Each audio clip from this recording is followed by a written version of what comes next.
that is Mike M, Michelle, and Mike N. Okay? So, yep.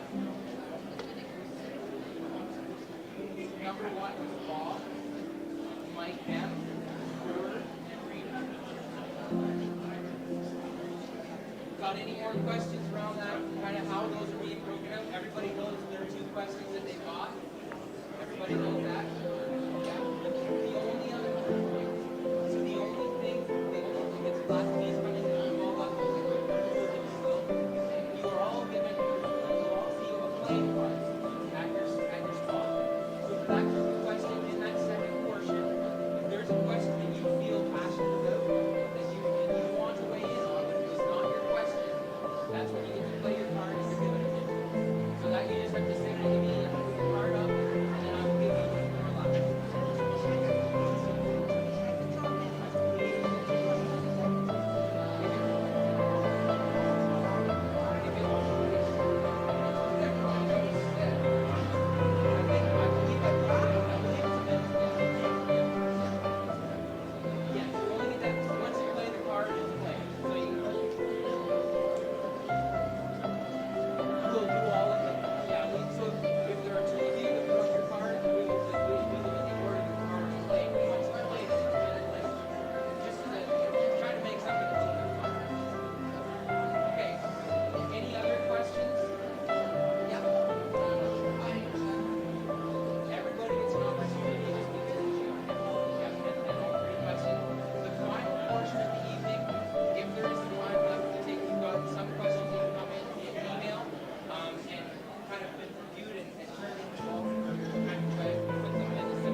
Folks, lots of chairs at the front here yet. Come on up. No need to stand. There's lots of place seating up at the front.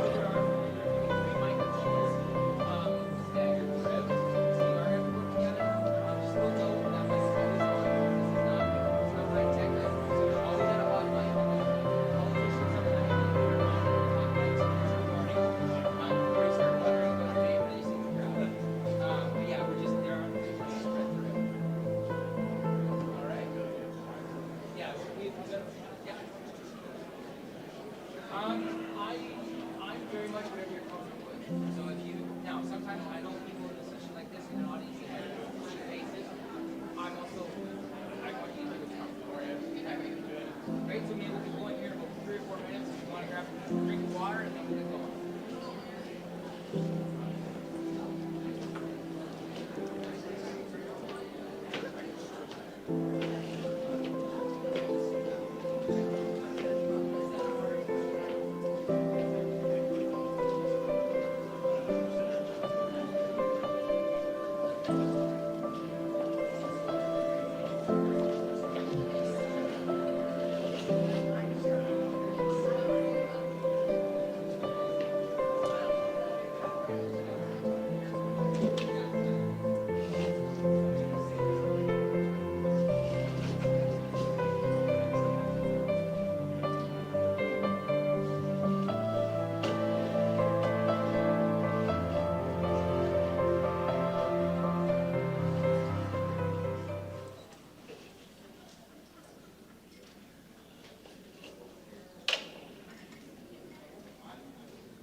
Welcome everybody. It's 7 o'clock, so we're going to get started.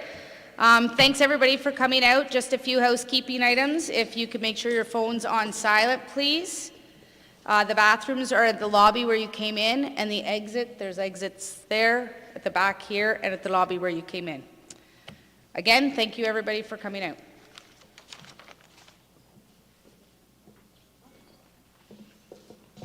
Good evening, everyone. We'll start this evening with our land acknowledgement. In this spirit of recognition, I would like to recognize the traditional territory of the Saugeen First Nation and the Chippewa First Nation, which we are gathered on. The municipality of South Bruce shares a commitment to stewardship of the land and natural environment in this traditional territory that we stand on. Land recognition is a way to honor the first inhabitants of this land, the Indigenous people of today, and the aspirations they have for future generations.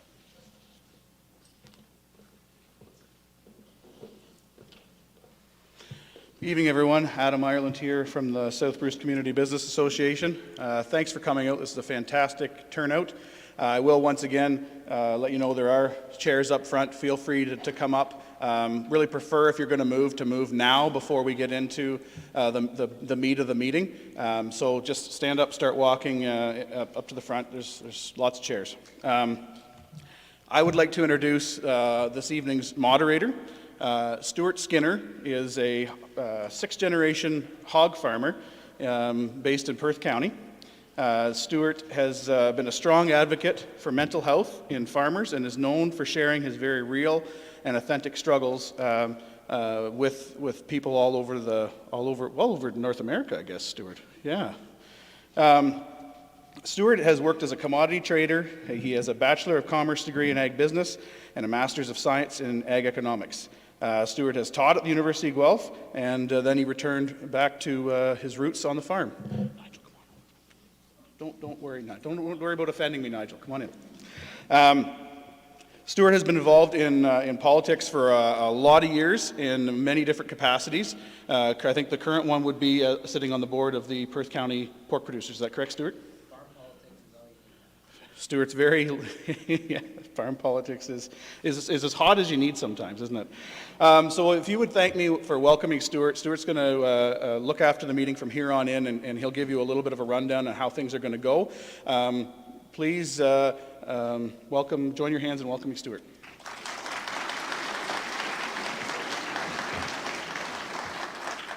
Thank you very much, Adam. Teeswater doesn't mess around for all candidates meetings. Holy smokes. And I also, I've already privately thanked this group, but I want to start with the crowd acknowledging it's no small thing to put your name on a ballot. And so for all of the people up here today, I think just we'll do a quick round of applause to appreciate them for having the courage to put their name on a ballot, because that's not an easy thing to do.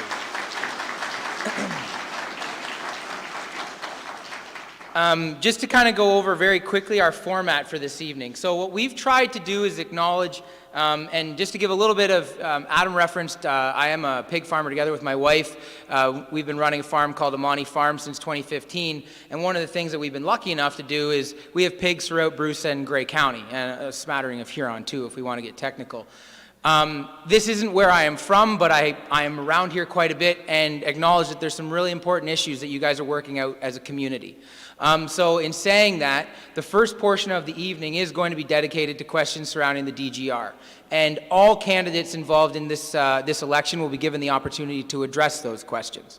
The second part of the evening, if you will, is non-DGR questions, because it is very important that we're talking about a wide range of issues at this time for election. And so each candidate has been given 2 questions, so there's groups of 4, and we're going to work through some questions in the middle around agricultural issues, public infrastructure, and some environment questions. And then we're going to close the evening with as many questions from the crowd. And when I say from the crowd, these are questions that are, as we speak, I believe, being submitted into writing. We're going to gather those up here at the front, and whatever time we have at the end, we're going to use that time to use questions from the crowd. Again, those have to come in writing prior to that time actually getting here. So if you do have a burning question that you want to ask, feel free to do that. Find a member of the South Bruce Business Association and bring it on up, and then we can get that into the hopper. So with that, we're actually going to dive right in here. So for the first question surrounding the DGR is a project with a proposed long life. If South Bruce becomes the permanent site for the project, what do you envision South Bruce will look like in 2072? And we're going to start on the far side with Anita. Not Anita, I'm sorry. I've already got Rita. Audrey. I'm trying to read. I'm a horrible elementary school teacher because I cannot read on an angle like that.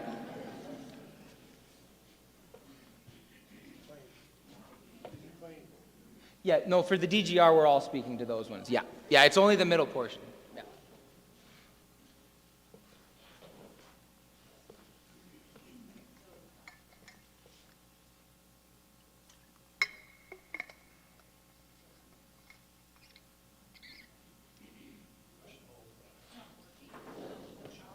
Oh, we have to hold the button.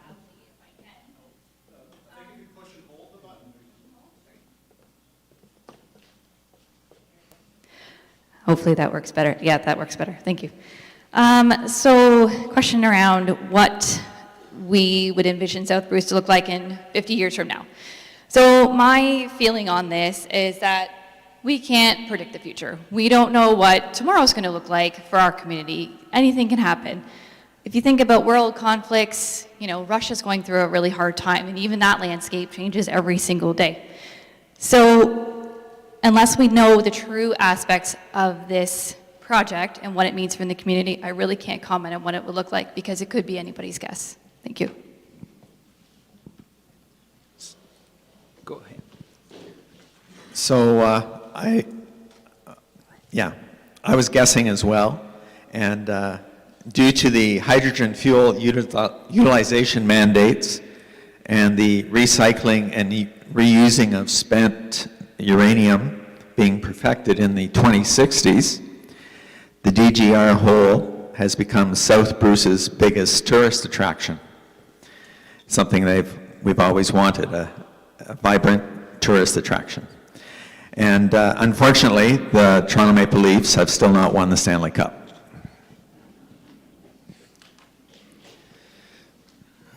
Well, I'm disappointed that this election has been all about the DGR. It's in my mind, a little bit ridiculous. There's a lot more issues to work in than an industry coming to this community. However, I will answer the question. There's only two options that's going to happen to South Bruce and Malmey in this situation and the plans that are going forward. We're either a ghost town or we're a retirement community. And let me explain why. Does anybody know that the Bruce site is shut down in 2064? 2064, the Bruce site shuts down, and you cannot refurbish the site twice. So that means thousands of people are going to be out of work, thousands in 2064. Where are they going to live? Where are they going to go? Well, they're not going to stay in the area, I'll tell you that right now. Those thousands of people are going to be moving away to a city where they get good paying jobs like the Bruce site, unless they come up with some other plans to refurbish the Bruce site under different technology. So even with the DGR, we're in trouble. We'll be a retirement community as the way I see it in 2072.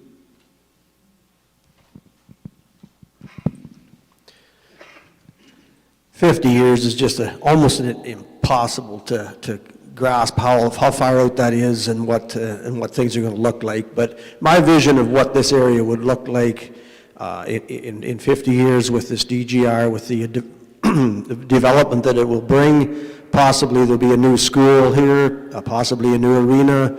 We might even get a grocery store back. And many, if not most, of my great-grandchildren will have a good job here."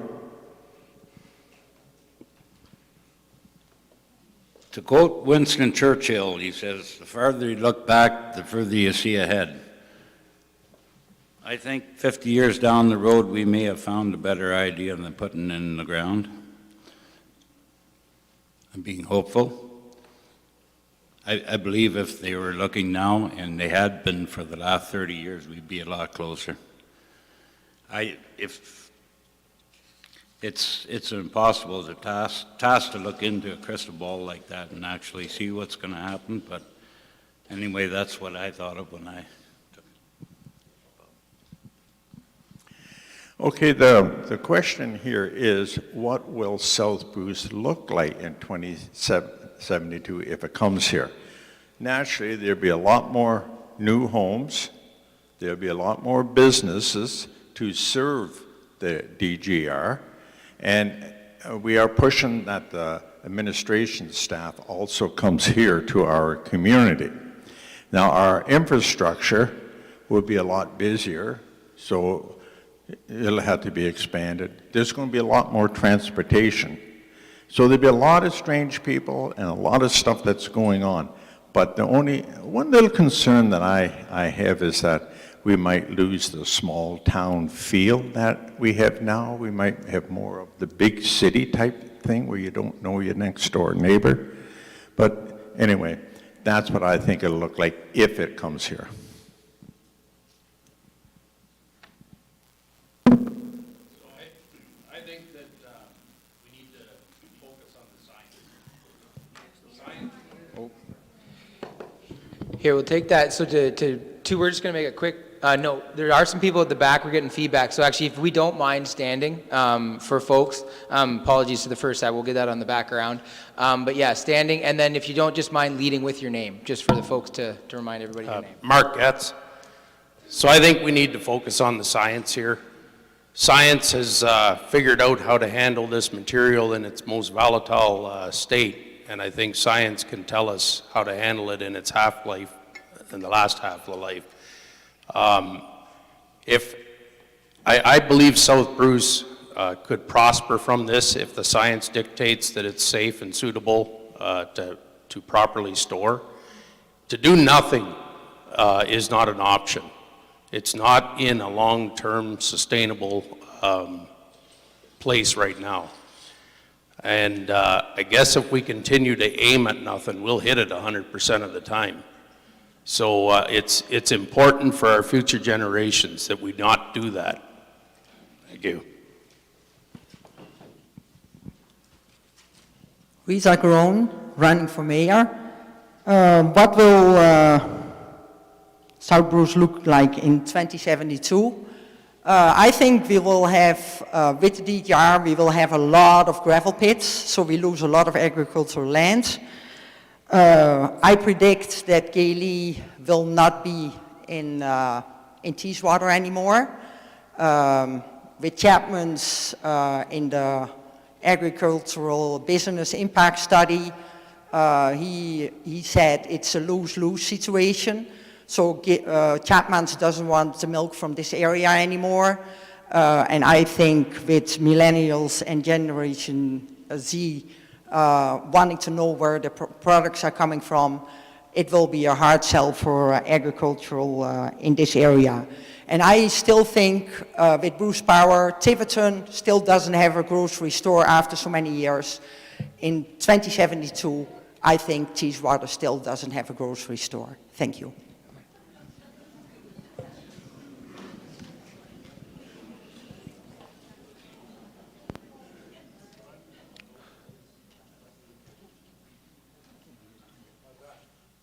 I think you actually turned it off there by accident, so just hold it down again.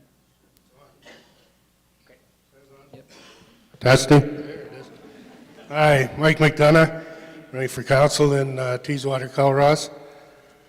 South Bruce in 2072. With this project, I see it as a vibrant hub of activity. If elected, I would have already procured a procurement policy within the hosting agreement, which would see multiple companies, as many as possible, have to relocate here to procure any work at the site. Providing all those services and many, many jobs in the future, which would expand housing, which would expand services, which would mean, yes, a lot of growth. Without the project, I envision Whitechurch.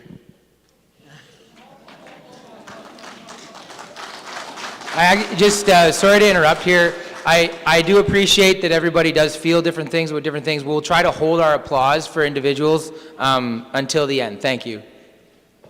Mike Neeson, running councillor at large. My prediction, it's a tough call. My prediction for should we host this repository, busy downtowns, full storefronts. I don't think we'll see that mass population explosion. Yes, we're going to see some development, but we're also going to see a lot of younger families moving into the area, which is what we need to continue our communities to grow and prosper as well.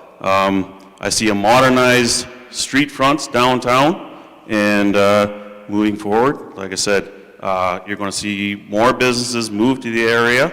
I don't see it going to the point where we would lose our small town identity. That's a tough thing to lose. Yeah, you may be 50 years from now, you might see a Tim Hortons pop up somewhere, but we see Tim Hortons in a small town like Hepworth as well. So I'd like to see it move forward, and I think I already said that it will bring some industrial and commercial businesses to the area as well, which does bring... That's our minute there. Thank you very much.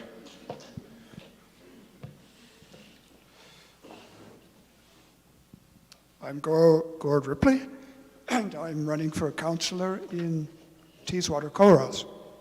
So almost impossible to predict, but it's an interesting question. Here's a scenario.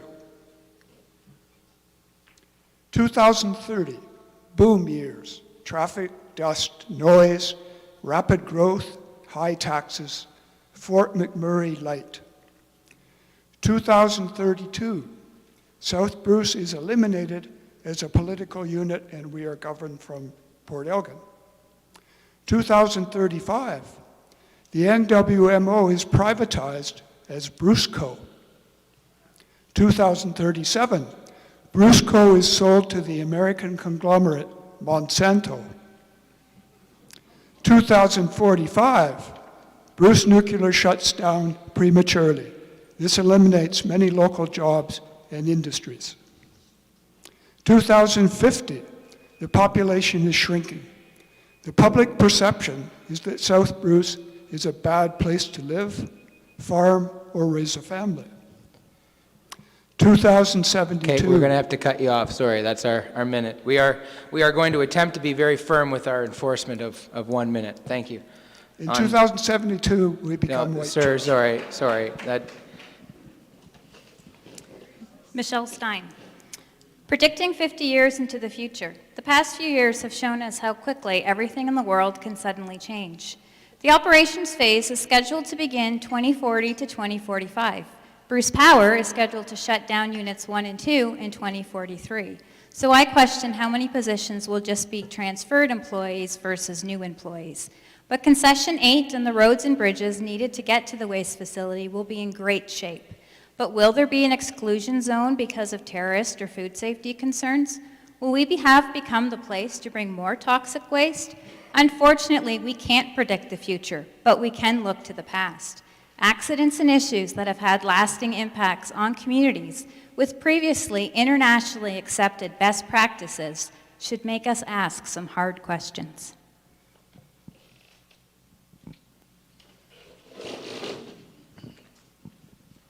Nigel Van Dyke. God willing, I'll still be here in 50 years to see this for myself.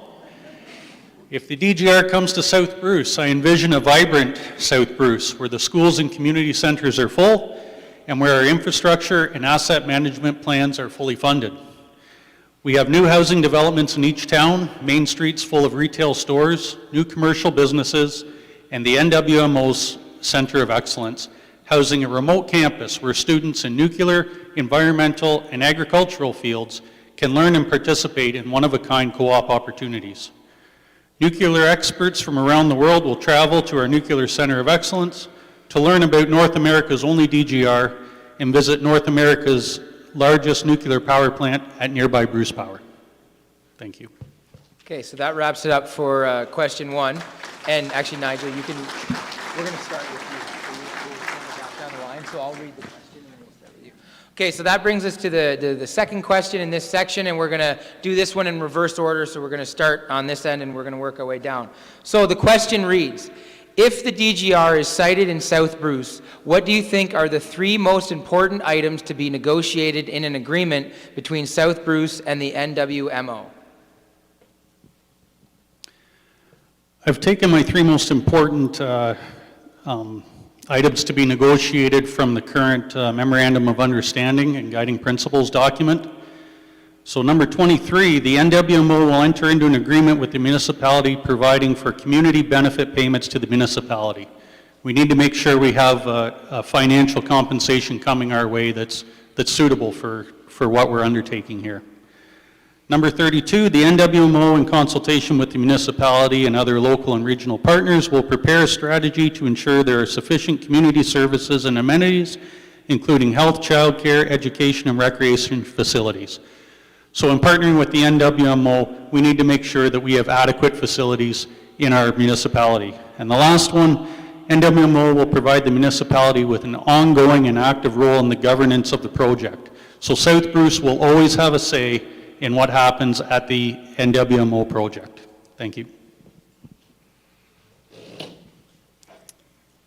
Number 1, unlike the current draft Memorandum of Understanding, the community must be given veto powers if any future changes are made to the size of the repository or changes in the types of waste stored here. 2, by selecting South Bruce, the NWMO is going to save millions of dollars in transportation costs and housing because our area already has surrounding towns that could offer temporary housing for contract workers. We need to make sure that those savings benefit our community in the form of funding, and there needs to be definite consequences if their promises of when possible end up not being possible. We need a concrete plan on who covers all the costs if there ever is a cleanup and relocation expenses because of a radioactive leak or accident. These are what I feel are important, but ultimately the final agreement must be based on what the community desires.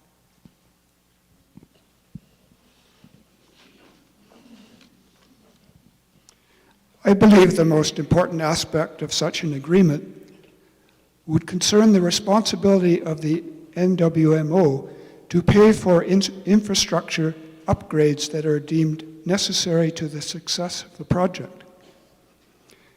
It should also agree to pay for the long-term asset management implications of such infrastructure. Secondly, the agreement should contain provisions which guarantee the health and safety of residents, along with a detailed description of how this will be accomplished.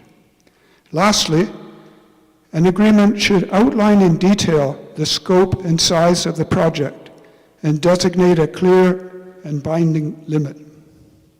In addition, any agreement should specify legal and financial remedies in the case of accident, failure, or a change in the original plan. Thank you. So firstly, for me, it would have to be proven safe for transport and handling and delivered. Secondly, infrastructure is a big deal. We don't want them moving it around, damaging our roads and bridges and so forth going forward.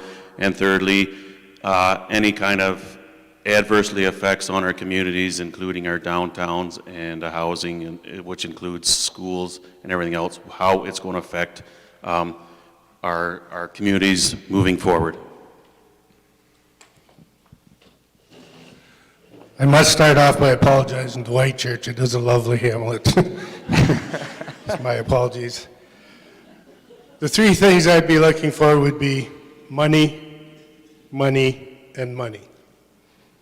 No, seriously. We need to have a strong safety case put in place, a very solid community benefit plan, and a strong environmental protection agreement. All these things are already currently being addressed in your Memorandum of Understanding and would be more strongly worded in a hosting agreement in the future.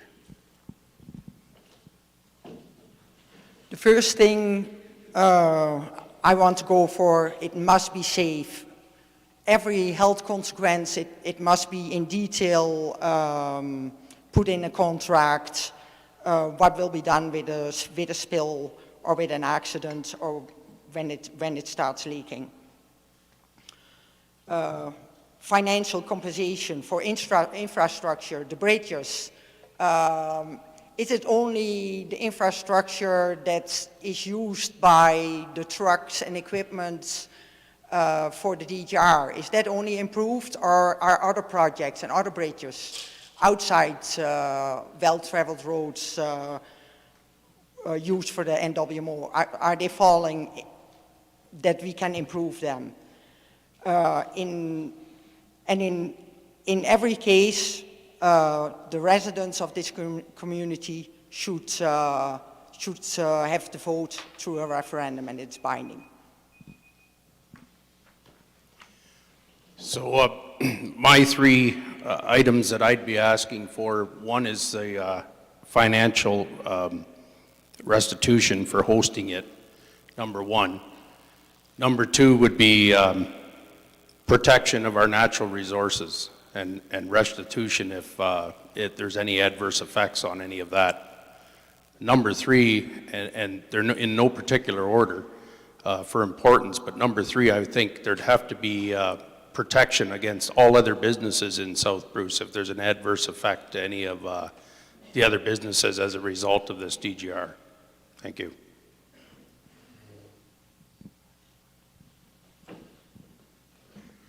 Okay, first of all, I will stress that the management team, the Center of Excellence and so forth, is here in South Bruce.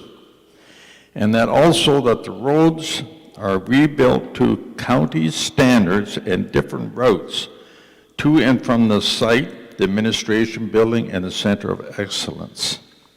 And also that they help finance childcare, housing, and our infrastructures. Thank you.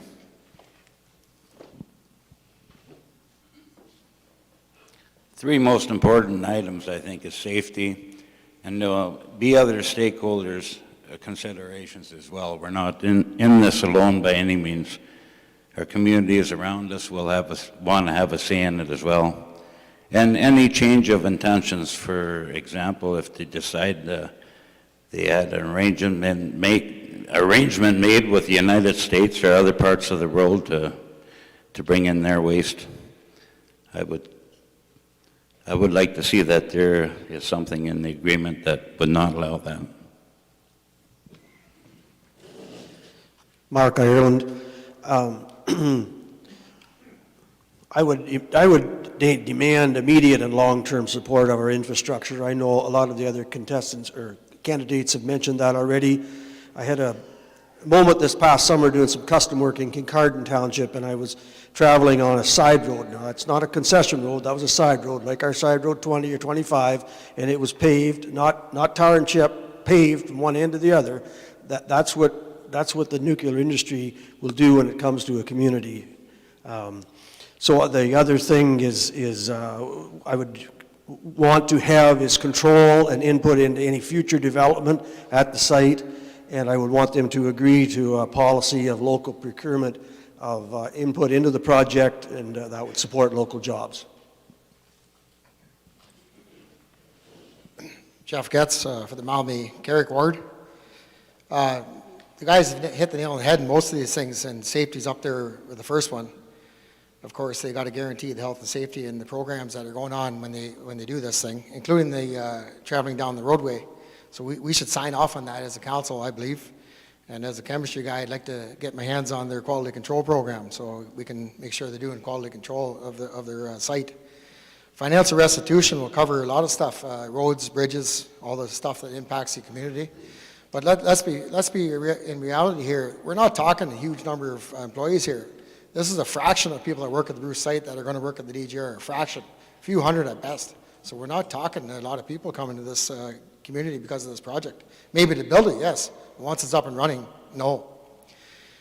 And the third thing I asked them down there when I went down to Oakville was, are you going to hire Ontario people to work here? Too many times I see the States people coming up and working up here, which is not fair to us residents. Thank you.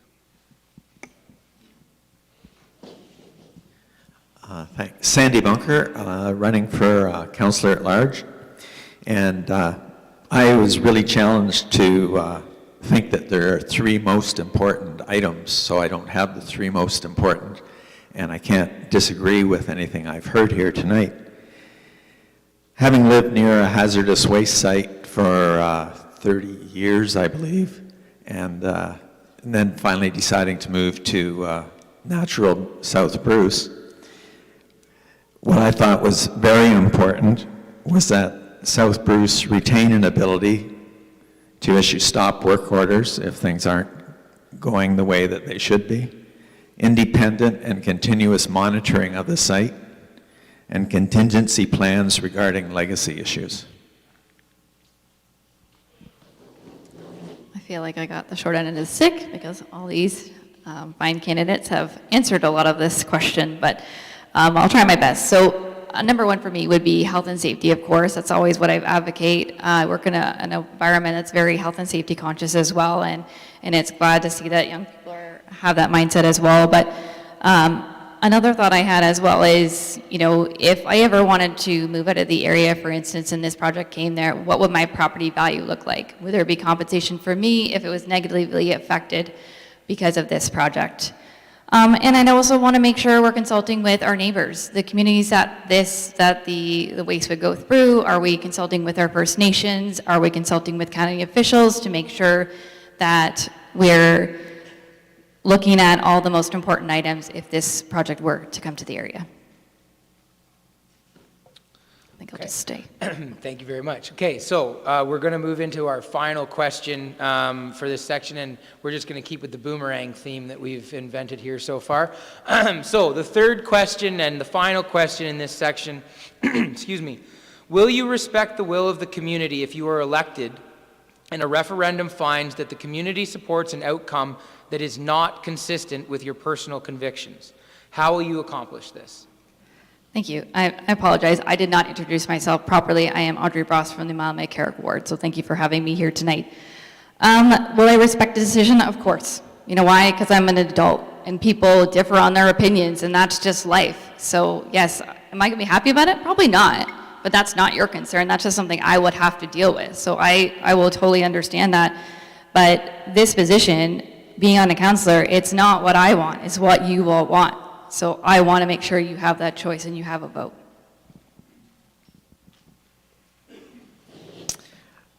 Yes, I could respect the will of the community. I'm running because I believe the community's visions are not being reflected by council. I believe in a bottom-up democracy where the people's voice matters. And so because of that, I can work through my own personal convictions and do what I believe is right for the community.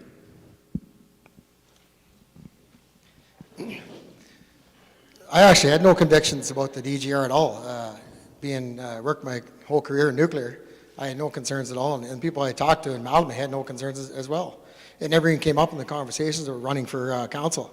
What came up was high taxes and low growth and lack of housing, the lack of jobs in this community. That's what came up, and that's the real issues. There's people that are making the DGR the issue, which is unfortunate. But anyways, how do I accomplish this is our focus needs to be the same, whether the DGR goes or not. We need to build the economic development of this community. My taxes have gone up 65% in the last 4 terms, and I'm sure you guys have too. We can't afford that again, 65% again. Last time I checked, you guys weren't getting a 65% raise in the last 10 years. I know that for a fact, unless you're a genius. Maybe working in the aerospace industry. Anyways, that's what we're going to accomplish, is we have to work on an economic development plan that's sound and works for DGR or no DGR.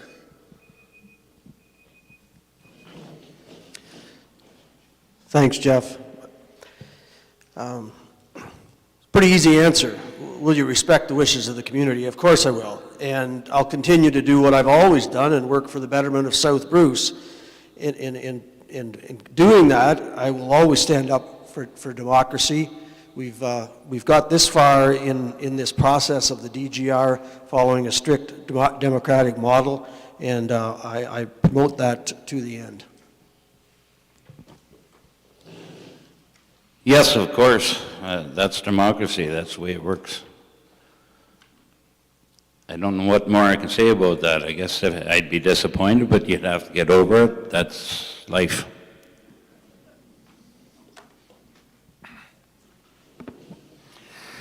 Okay, I'm Robert Buckle, running for mayor. Now, I do not have any personal convictions, and I will support, and I always have, of what the community wants. But you know, we have to push forward to get more growth. The more growth we have, especially in businesses and in residential, that naturally will help keep our taxes up where they should be. Thank you. Mark Getz, and I'm still running for mayor. I will support it. If it's a democratic process and all the information's been laid on the table and the citizens have had every opportunity to review that information and make a sound decision based on that, then it's an easy job for council to support that. The majority rules, that's a democracy. It's not a petition. It's not banging on doors. It's not lying to people. It's laying the facts on the table and letting people decide for themselves. We live in a community that's more than capable of doing that. And I would be proud to represent you with that.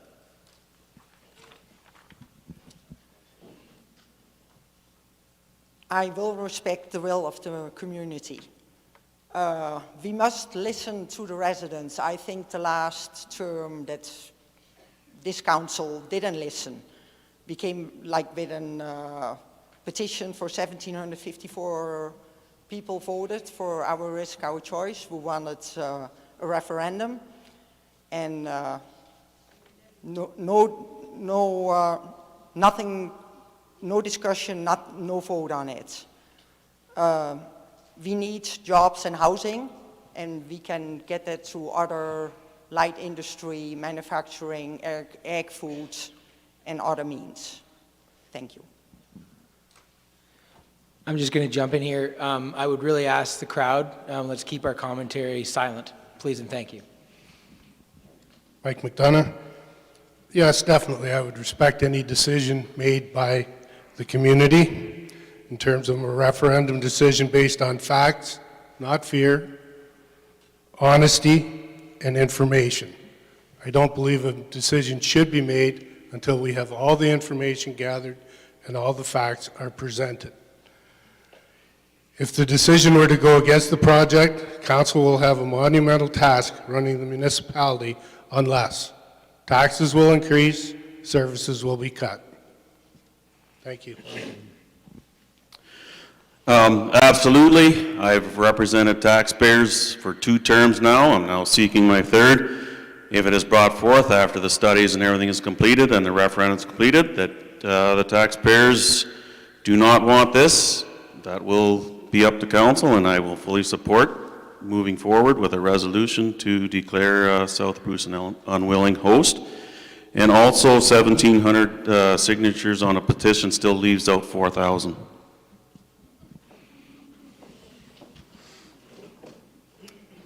Gord Ripley. I think we're probably all in agreement. I can't imagine anyone saying that they won't abide by the results of the referendum. Myself, I have an opinion, but my opinion doesn't count. If a referendum rejects the DGR, my position on council will be that South Bruce is not a willing community. If it decides for a DGR, I will work with other members to ensure that the health and safety of residents is protected, as well as the financial and statutory interests of the municipality. Thank you. Michelle Stein. Yes, I will respect the community's decision. If it's yes, then I will work hard to represent the community in what they want as part of the hosting agreement for the community. If the decision is no, then collectively we will work together as a community, come up with a vision for the future, and work to get there. And I'm still Nigel Van Dyke. What every member of council needs to remember is that even though we may disagree at times, when we as a council make a decision, we all have to support that decision and work together for the good of the community. Every candidate at the table here has already committed to a referendum on the DGR. We now have to commit to collectively support the will of the community. Supporting this community here is the job that we've signed up for. Okay. Perfect.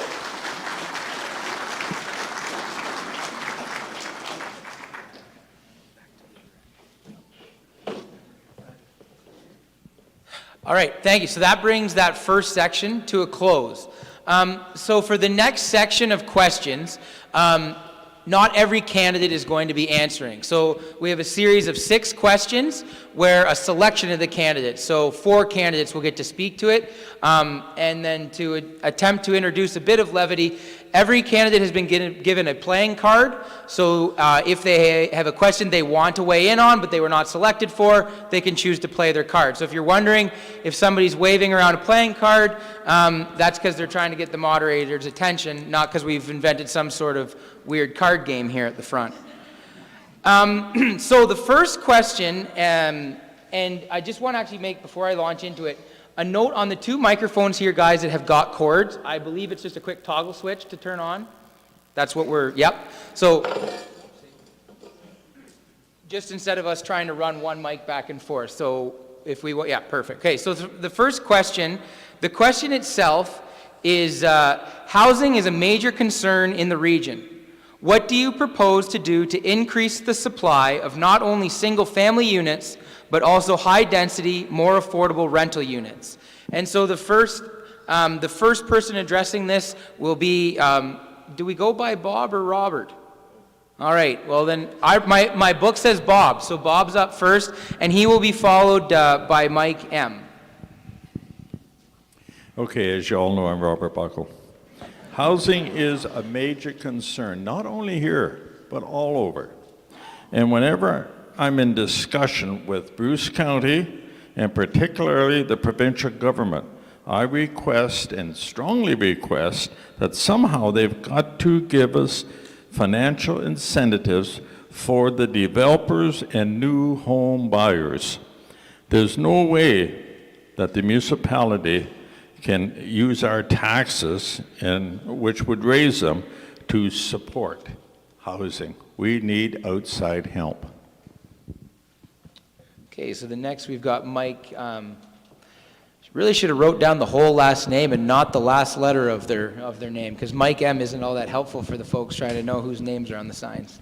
That works just fine for me.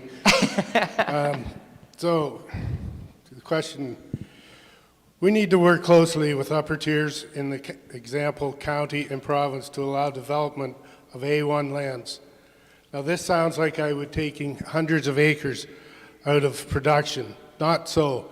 On 15 acres of land, we can develop upwards of 90 homes, all forms of development within the supply. Not only single-family units, also high-density and affordable housing.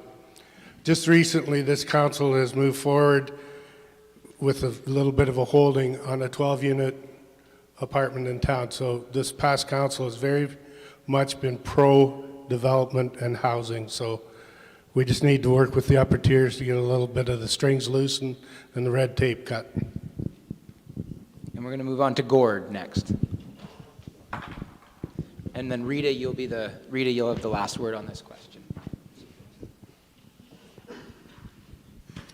Gord Ripley. Is it on now? Can you wave at the back if you're hearing? Thanks. So South Bruce, I think, should consider aligning its official plan with standards set by the Housing Friendly Review conducted in Huron County. A package of recommendations to allow denser forms of housing to be constructed without special planning approvals. These measures can help us increase density and will allow for more efficient use of available land within the existing settlement areas. Finally, we should examine the feasibility of a program to waive some development fees for builders doing projects that incorporate attainable rental units. And then to close this section, Rita.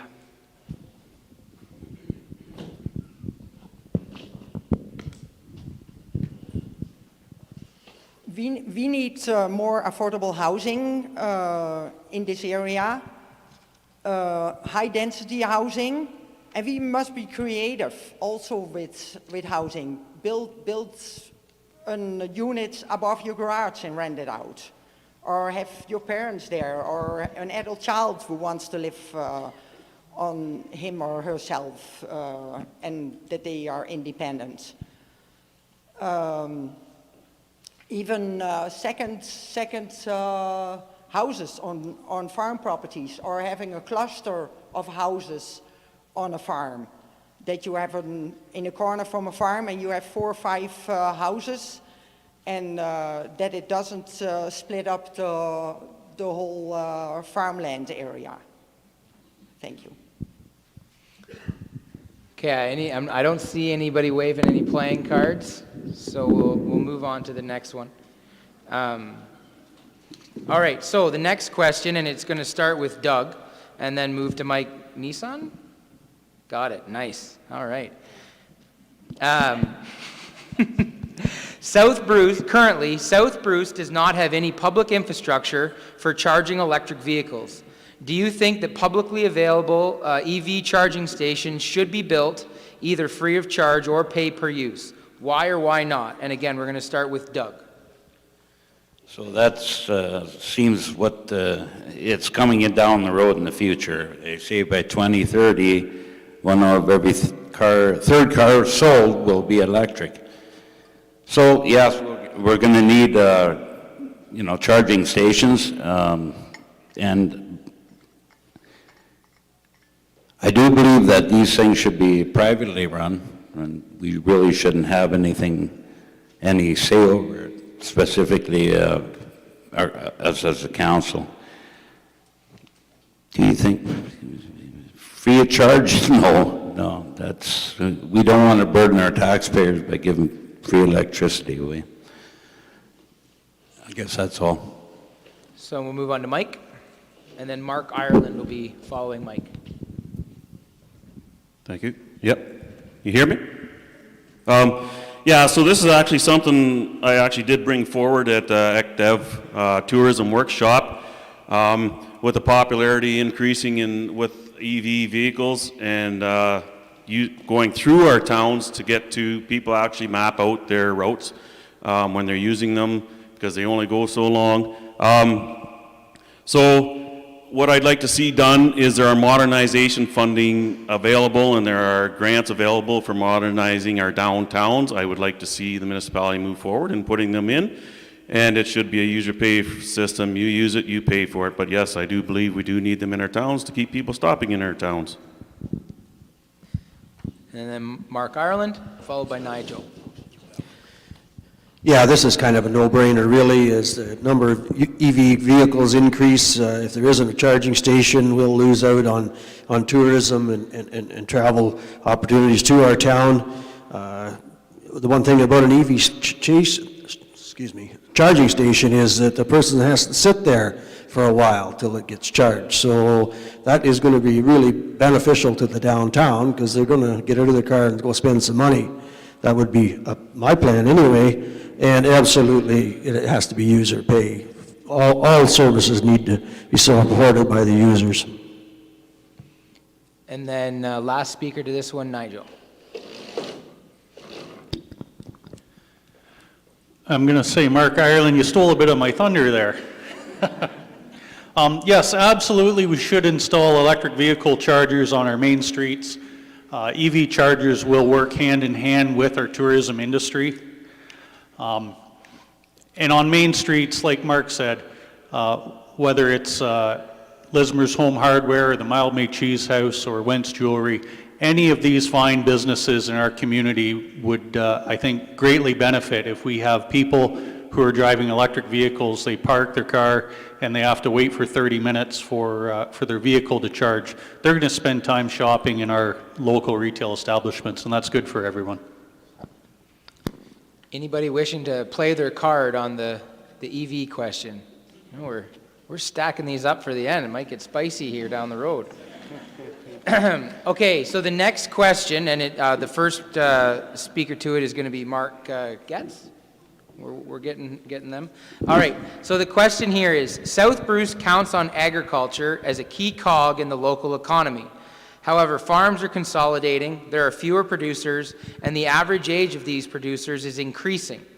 What can South Bruce do as a lower-tier municipality to maintain a vibrant primary production sector? So I believe that South Bruce needs to move forward bringing opportunity to our young people. And I think that we need to sit down with the young people to gauge, to see what kind of opportunity they're looking for. Otherwise, we'd be guessing at that. But bring opportunity to those young folks, bring the jobs here back into the South Bruce, keep those young folks in South Bruce, and more of them will take over their parents' farms. Therefore, maintaining and keeping that agriculture sector alive and vibrant. All right, you got Michelle next.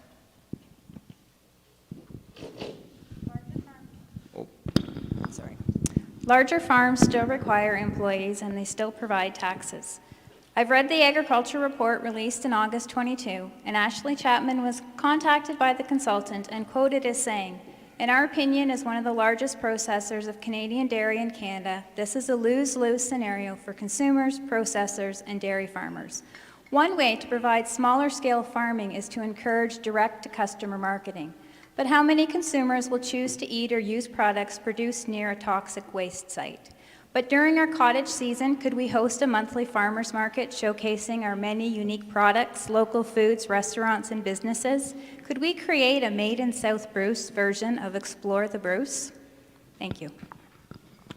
And then the final person to speak to this is Sandy.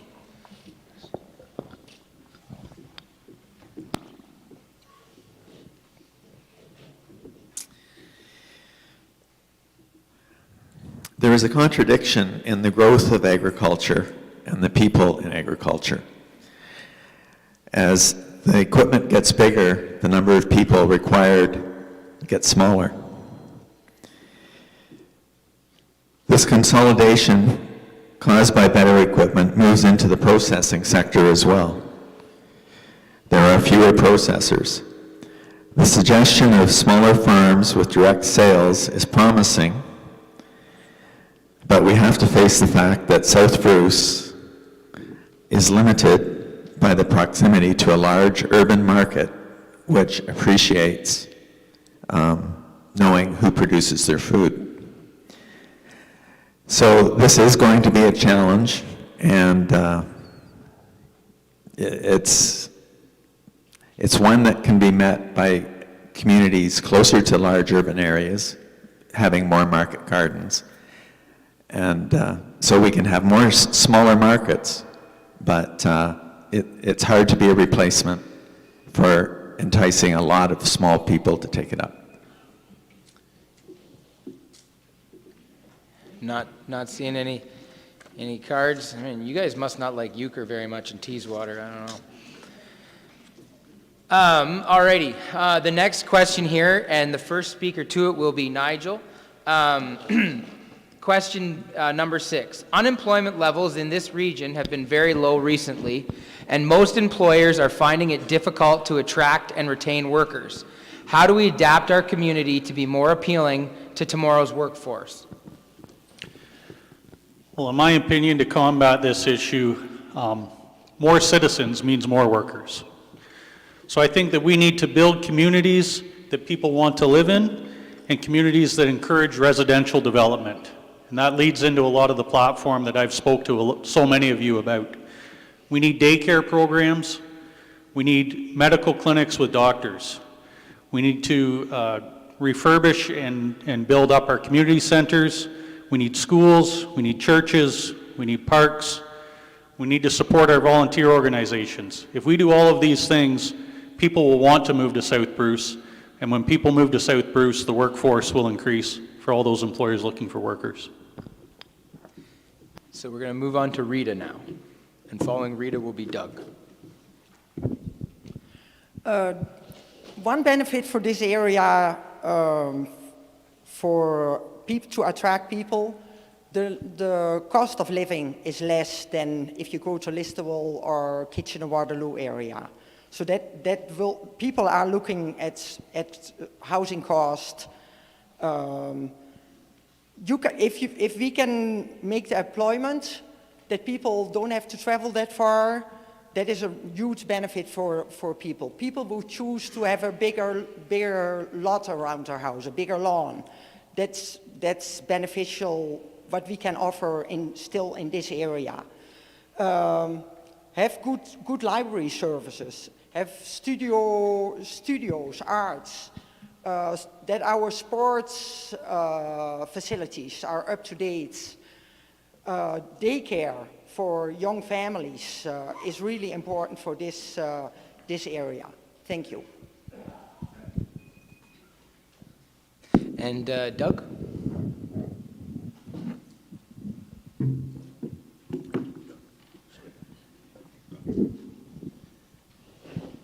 Yeah, I think what we need to do is build our community so it's appealing for young people. Having things for them to do, just being a nice place to live in. Here are organizations and service clubs, and that could be a real benefit if we worked with them to do those kinds of things. And South Bruce Tourism Committee, just make it a more appealing place to live in. Appealing place where they want to raise their children and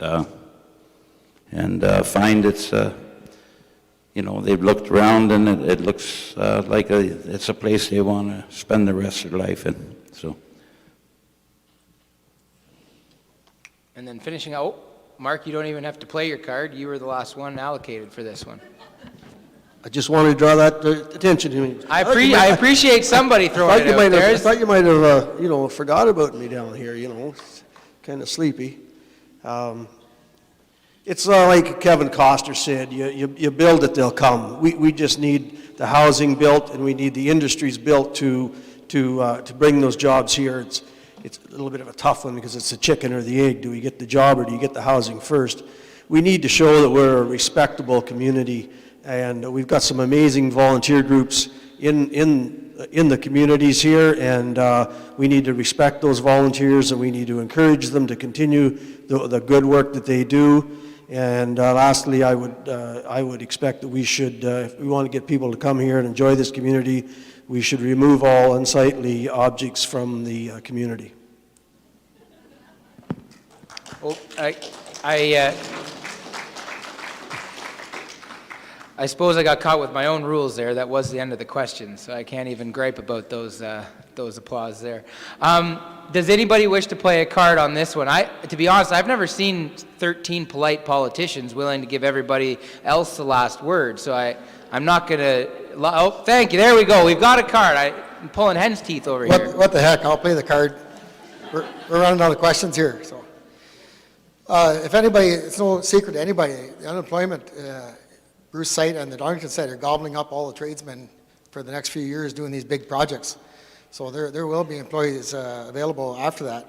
I think the biggest thing for keeping people, in our restaurants and stuff and working is get the kids off the couches and get them to stop playing Fortnite all the time. So,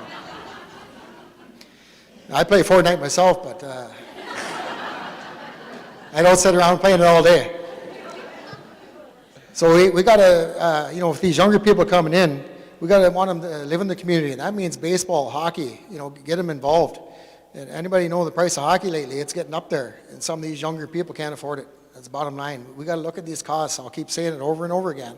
Our costs are getting out of control. And we got to look at all that stuff and see how we're going to bring it down. So only two ways to bring costs down: be more efficient at your operations or start cutting services. So unfortunately, one of them's got to happen. And see, we just needed one, so we've got another card here at the end with Audrey. I just wanted to mention also, with the pandemic, we did see a huge influx, not necessarily this area specifically, but within the province of a lot of people leaving the cities to looking in more rural areas where they can afford housing or even just apartments or just like a different style of living. So I think even just making the area more attractive to hybrid workers, that's definitely more of a thing nowadays with all kinds of job boards where you can work remotely, you only have to go into the office one day a week or not at all. So, marketing the area to have that more flexibility in their home life would definitely be a benefit to our community. So just want to add that. Thank you. Anybody else want to speak to housing? Going once, going twice, and sold. Okay. We're going to move on to our second last question in this section, and leading it off is going to be Bob. So question number, the question is, a lack of licensed, affordable childcare is an issue for many parents in South Bruce and across Ontario. What are your plans for childcare in South Bruce, and how do you plan to implement them? So again, we're starting with Bob, and then we're going to move to Mark G after that. Okay. This is a very important issue for our community. A lot of the parents now, with the sudden rise in cost of living and so forth, both parents now have to get out and work. So we pay a lot of income tax, HST, and so forth. Now the government kind of has a policy to bring some of that money back into your community. So through human services, and like our staff here, we have to really work hard to try to get our share of that money back here and use it for childcare. I actually am chair of human services, and believe me, it is very hard to try to get money out of the government, but this is a very important issue, and I'm working very hard up there at the county to try to make sure that we can get as much as possible for this child care program. Thank you. And then Mark, yeah. So I come up with an idea here, and I'm not sure if it's doable or not, but a few years back I represented South Bruce going to the school boards when the Malbay School was slated to be closed, and they were looking at Hillcrest also. And the option was our children were going to have to be bused far and wide, and there was some space available in those schools. So talking with the school boards, we wondered if there was opportunity there to fill some of that vacant space up. So there was empty classrooms that we thought that was an option. We could put some daycare in there, and it's fitting to have right at the schools. Take it one step further, we talk about the lack of workers for our businesses. So I wonder if there's an opportunity there to partner with our businesses where they would pay a portion of that daycare in hopes of attracting those parents to come work for that company. Kill two birds with one stone. Oh, all righty, we got our minute there. Perfect. Thank you, Mark. I'm Gord.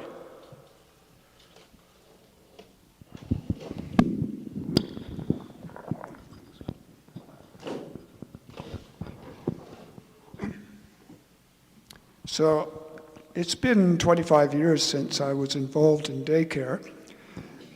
It's obviously not a frill, it's key. It's an economic development strategy because many people who would be working don't have adequate childcare and cannot work. One successful model of regulated childcare in a rural setting is the one developed by the Child Care Family Access Network in Manitoba. It's called CFAN.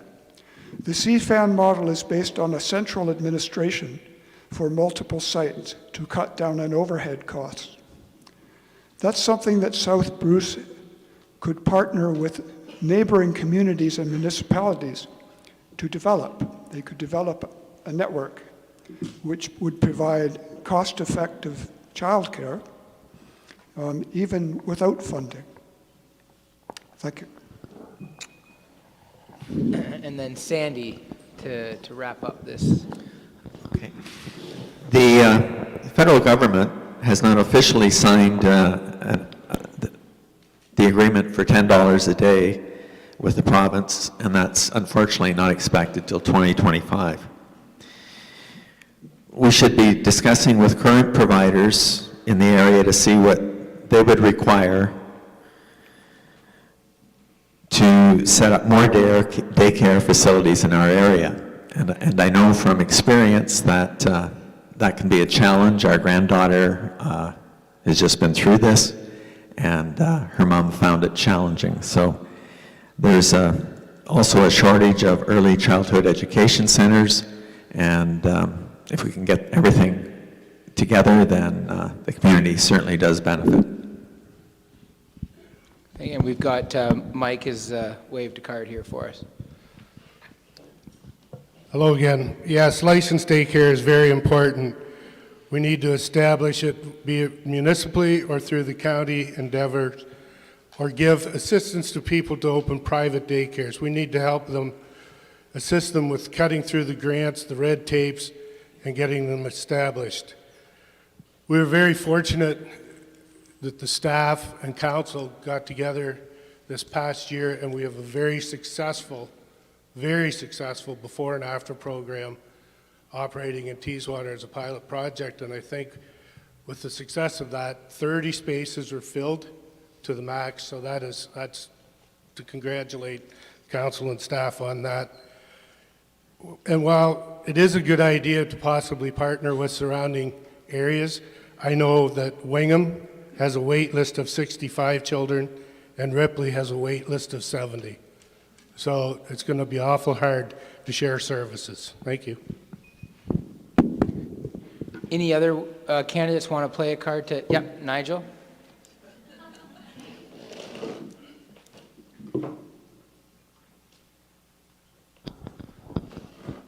How many of you have I talked to about daycare so far? See a few hands up in the crowd already. It's part of my platform to bring daycare to South Bruce.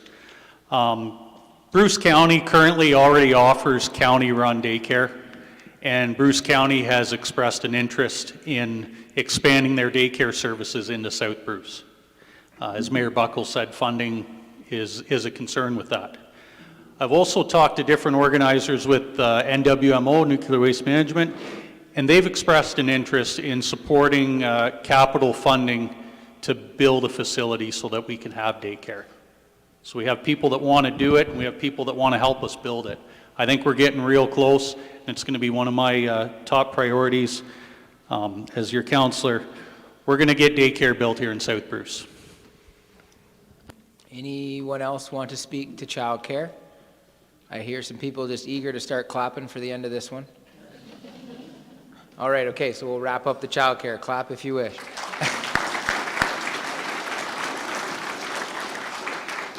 So we are now on to our final question of this section, and it's going to be led off by Mike. The final question. Farm equipment has dramatically increased in size over the past 25 years to ensure that producers remain competitive. This is increasing the speed of degradation of local core infrastructure like roads and bridges that will require higher investments on faster timelines. Should agricultural producers share the cost of this with South Bruce through higher taxation, or does South Bruce need to consider more stringent enforcement of existing tools like load weight limits to ensure fair preservation of public resources? And so that is starting with Mike McDonough. So seasonal load weight limits affects all industry, not just farming industry. It affects concrete industry, it affects the gravel industry, it affects everyone. We have seasonal load limits in place when the roads are soft for protection of our roads, so that should continue. But in fairness, a new level of tax is not ideal, but may be necessary, and something that councils of the future need to consider as we go forward in these farm operations and the equipment get larger and larger. I mean, we have lots of taxes, and I don't want to see any more taxes, but there are some forms of farming that may need to have a different category installed upon them. Thank you. And then the second person to this is Michelle. Michelle first, and then be finished up by the other Mike at the front. Thank you. Equipment has increased in size to remain competitive, but it's also been designed to have minimal compaction. How would you tax this as farm equipment comes in all different sizes on all different types of farms? Would you tax all the large trucks that travel our roads to deliver goods? Would we then give a tax refund for the services that aren't provided to the country people not living in town? Everyone pays some taxes towards services they don't use, but road restrictions should be followed and enforced, which may mean that sometimes it will require a longer, larger route to get to your field.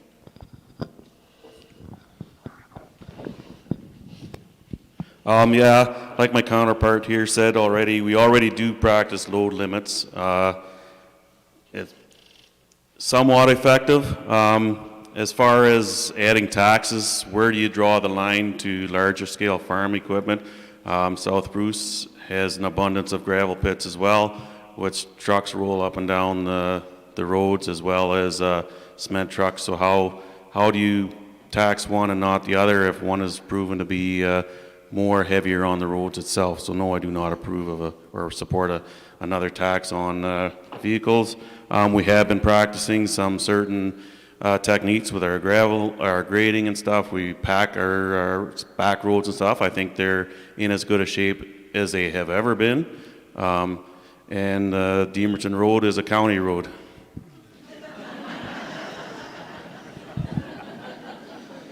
I see one, Mark.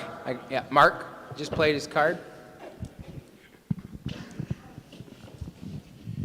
I think we have to be careful here. If we start taxing or enforcing half-load season on our agricultural sector, if you do it in South Bruce, you're putting your farmers at a disadvantage to the rest of Ontario if they're not doing it. So this has to be driven from the province. In some areas in Europe, their equipment is licensed, and the license offsets that. But I believe that what we need to do here is South Bruce is being penalized with the OMPF funding. Because we're a large agricultural area and low population, our OMPF funding that we get back from the Ontario government has been cut every year for the past 8 years, and actually longer than that. So I think it's a time for a sit-down with the agricultural minister and other ministers within our Ontario government and explain to them that we're being screwed. And we need that money, and that money needs to be going back into our roads. We're producing the food to feed the province, and we deserve our fair share of it back. And it's not to be used to buy votes in the GTA at election time. Anybody else wanting to play a card? Yeah, okay. See the other Mark.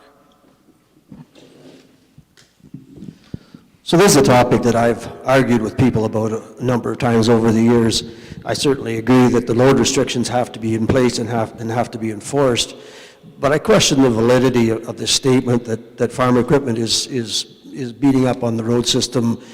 There's more traffic on all of our roads, and it's not just farm equipment. There's just simply more traffic.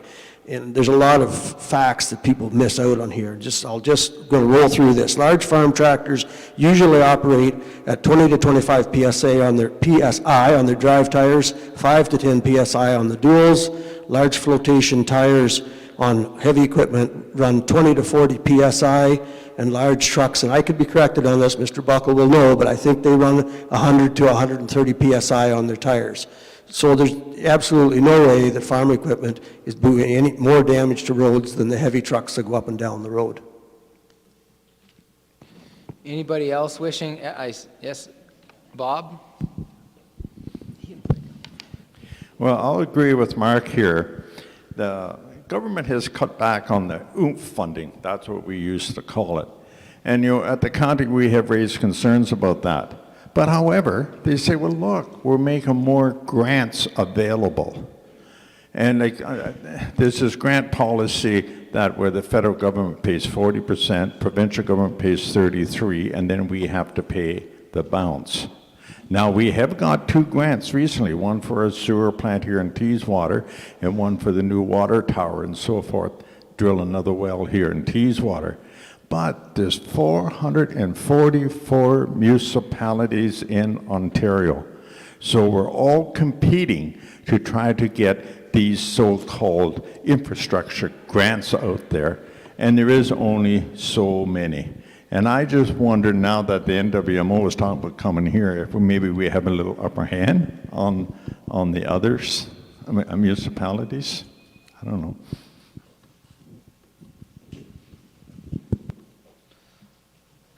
All right. That brings us to a close on this section. So thank you very much, folks. Yeah, sure, go ahead. We can do more clapping. May as well be thankful to be here. Okay, so we are going to take some questions from the floor. These have been directed to either the mayoral candidates or specific ward councillor candidates. So I've got one here in front of me that is actually addressed to the two Mildmay Carrick candidates who've been acclaimed, but it is a specific issue to that particular ward. So submitted from the audience. They'd like you to comment towards the needing of a sidewalk for safety at the Wilmore Drive, Formosa, close to the seniors complex. I apologize if I messed up the wording, but I think the gist of the question was wanting to find out about a sidewalk for safety near the seniors complex in Formosa. Feel free to yell at me if I got it wrong, person in the crowd who actually wrote this one. But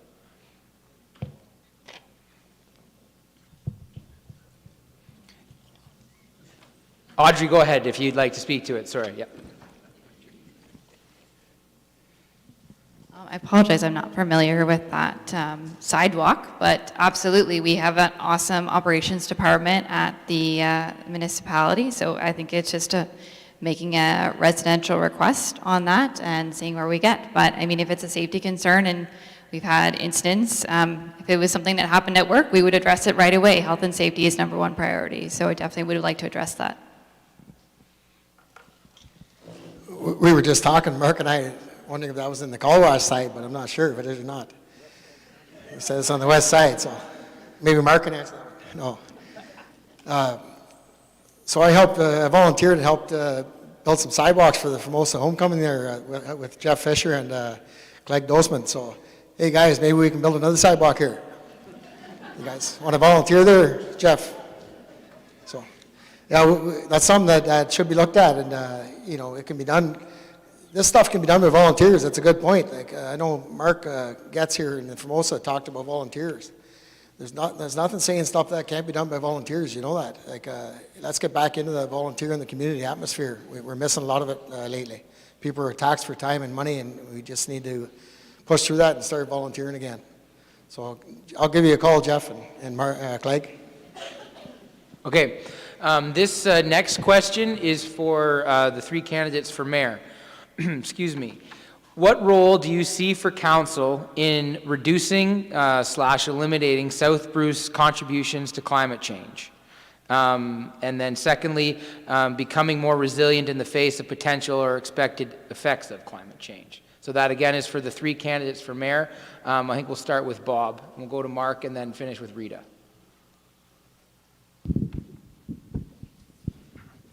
Well, climate change, with all the restrictions or what they want to impose, is going to have a dramatic effect, especially on our farmers. They want to have their equipment, like clean energy and this and that, and the cars.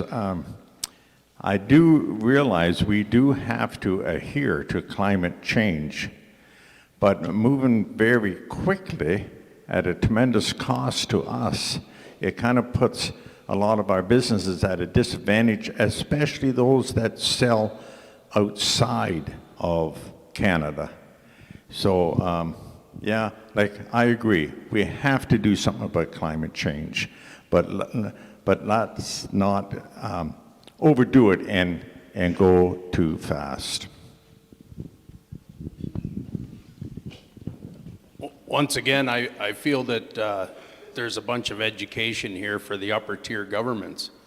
Us being a large agricultural sector here, what about the amount of carbon we take out of the atmosphere as farmers? So I think we need to be compensated for that, and let's again put us on a level playing field here. I don't mind paying my fair share, but I don't think I should be paying the lion's share of it, or anybody else for that matter in here, when we do more to protect the climate in the agriculture sector in South Bruce than somebody in downtown Toronto living in the concrete and, you know, polluting.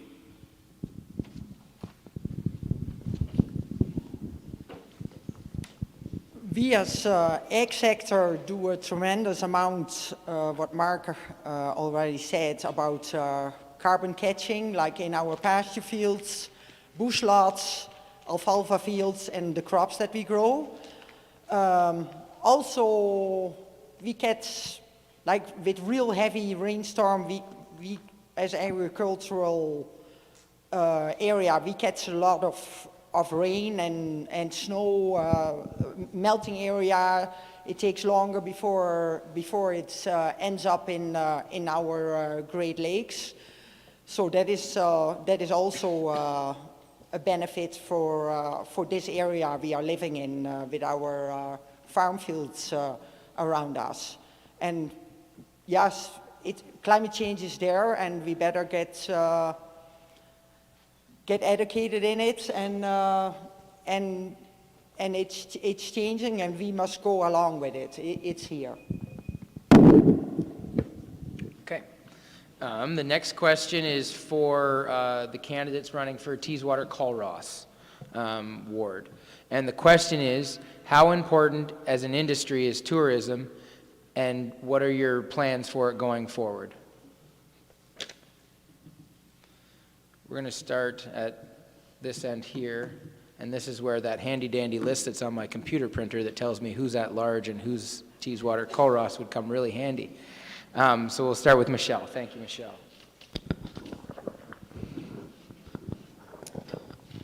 South Bruce is the gateway to Bruce County and the pathway to the Lake Huron shoreline.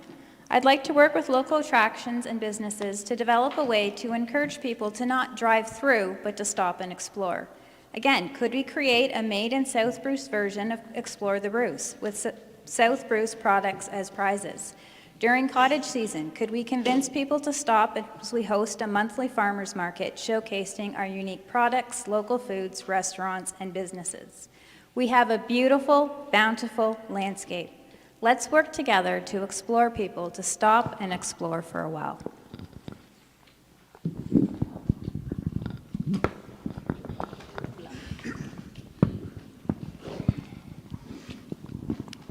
I've heard it said that tourism is not a viable economic development strategy. I heard that from my son, who's an economic development officer. But we live in an area of natural beauty.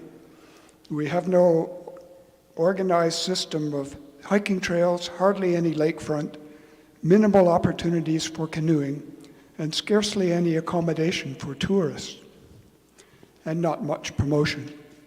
Those things can all be remedied. South Bruce is not on the traditional tourism map at present, and perhaps we don't have the resources right now to put it there. Agro-tourism is another matter. Farm tours, farm vacations, those can all be enlarged and could be the basis for a new kind of tourism in South Bruce, something to look at. I think tourism... Thank you. Yep. In South Bruce, we have many tourist events, from agricultural tours, lavender farm, tractor tours, pick your own vegetables, and fruit farms. Also several dinner festivities, local food fairs, as well as themed seasonal breakfasts. We are a very sought-after day trip community. We also host such events as the Stout and Kraut, our fall fairs, Christmas in the Country. Homecomings are a fabulous event. Going forward with the Center of Excellence, this will provide many opportunities from a possible museum, a hub for international nuclear innovation, as well as lots of open space for markets and entertainment. So don't sell us short. this is a very, very important region for day trippers.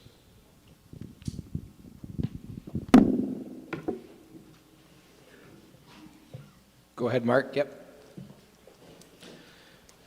Okay, since I'm a numbers guy and I focus on that a lot, the downside of, it's not really a downside of tourism, the upside of tourism in some areas is the dollars that get left in the area. So it's great to have to talk about the beautiful views and the sunsets and all the rest of it, but those are all free.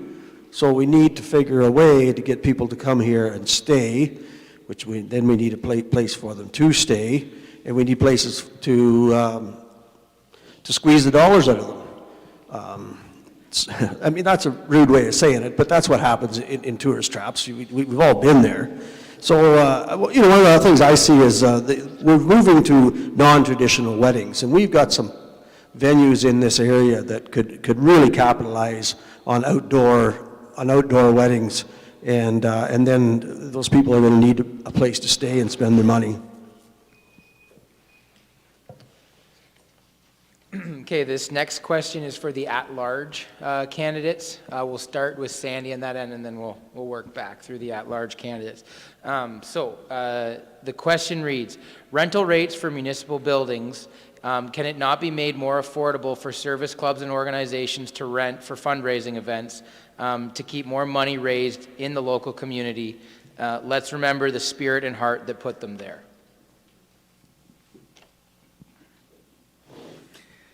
Well, this is an area that I've not been on council, so I'm not experienced with this. And all I can say is it sounds like a great idea. Okay, where are we here? It'll be Doug next, I think. Yeah.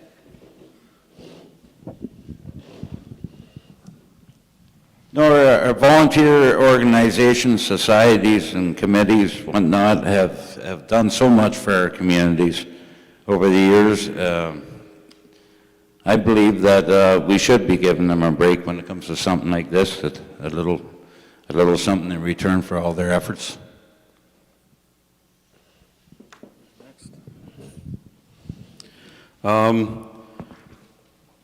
It's tough, but I've served on many volunteer committees, and I've been to all kinds of events.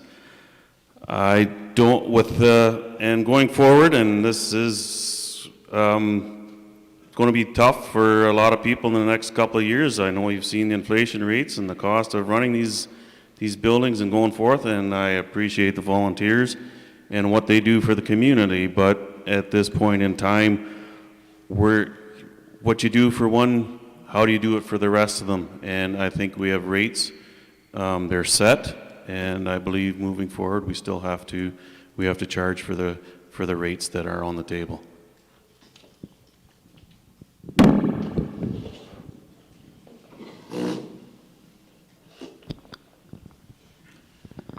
So on the campaign trail, I've talked to a lot of you about this already, and anyone who was at Formosa last week heard me speak about this. I'm going to advocate for free rental for the agricultural societies, Teeswater and Mildmay, to use this community center for their fall fair weekends. We can't give them everything for free, but we need to give them a break somewhere, and I think, every dollar that these volunteer organizations raise, they pour right back into the community. It's for all of our benefit. And if we charge them a couple $1,000s to rent this hall, that money goes to the municipality. Well, I think the volunteers can stretch that money a lot further, so it's better in their pockets. So as your councillor, I'm going to really work hard to support volunteer communities from the council chambers, and I also still plan to be right there beside you, supporting all of you out there doing good work. Okay, our next question here is for the mayoral candidates. This time we'll start with Rita and we'll work backwards to Bob. So this question is regarding the libraries. In a recent report from a consultant hired by council, both libraries in Teeswater and Mildmay were identified as in need of expansion in the coming years. What are your thoughts on this recommendation? So again, we'll start with Rita.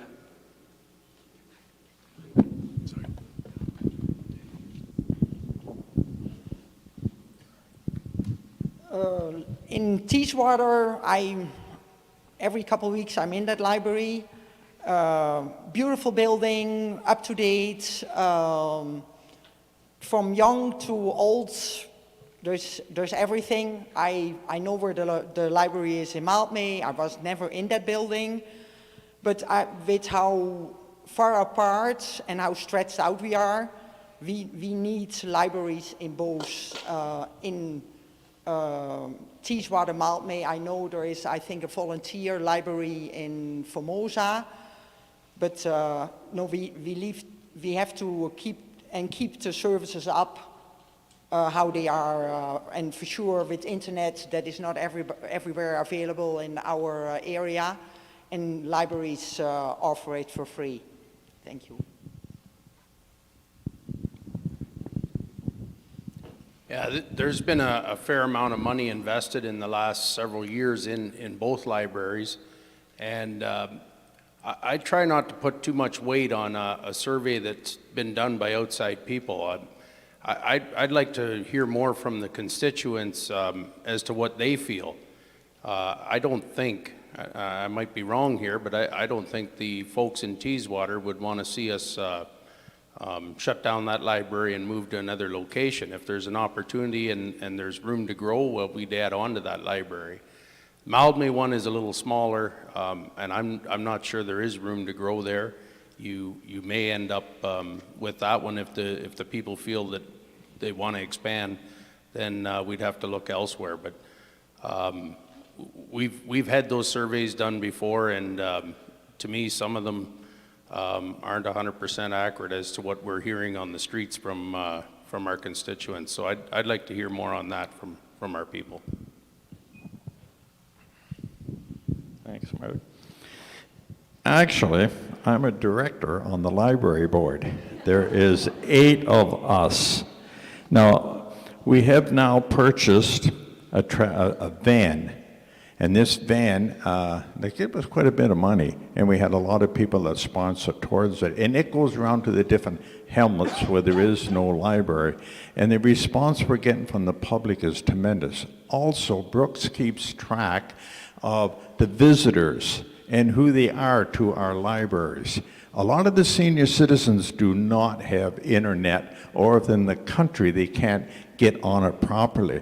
So we are getting more and more people coming to the libraries. So the libraries are a very important asset to our communities. And we have to do everything we possibly can to keep them viable so these people can come, look up the information, search stuff, and just look after things that they want to look after. I'm a great supporter of the libraries. Okay, thank you. We're actually going to finish with our last question from the floor, and we actually will put it to all candidates. Where is the little cordless mic? Who happens to be holding that one in their hand right now? All right, Doug, you get to start. Thanks, Mark. You might want to hear the question first, though. So, besides running in this election, in what other ways have you shown your support for the town and its residents? Municipality and its residences. Residents. Just the residents. We're not too worried about the houses right now. Just the residents. Since I was a young kid already, I had a lot of interest on what was in the past. And so when I was asked to volunteer for the History Book Committee, the Colross edition, second edition, I said, yeah, I'm interested in that. And that was quite a lot of interesting discoveries I made and what was here in the past and that kind of thing. I was on the South Bruce Tourism Committee, and a great committee. They're out there trying to bring people into the community. And I always thought, with bringing people into the community, if you could show them that what a great place it was, they may just settle here and stay here for a while. And with a young family, that tourist dollar would just keep multiplying. And anyway, that's a couple of the things I've done here in South Bruce. And, there's other smaller things, but I won't bother with that.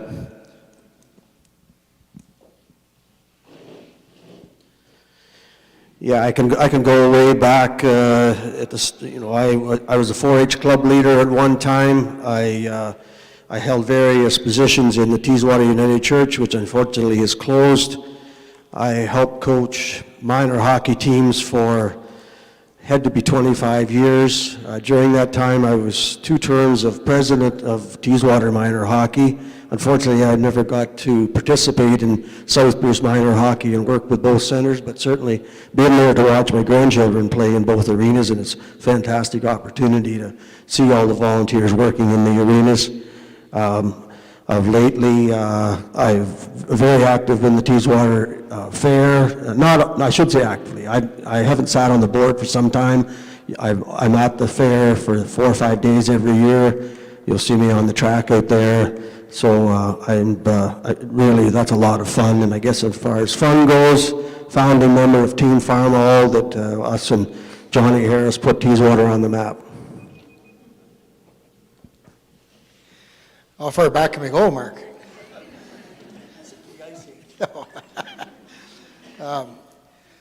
Quite a while ago, I was referee in chief in Malmby, and I did that at free of charge. I know now the referee in chief gets paid, which adds to the cost of the playing hockey. So that's a thankless job, by the way. I wouldn't wish that on anybody.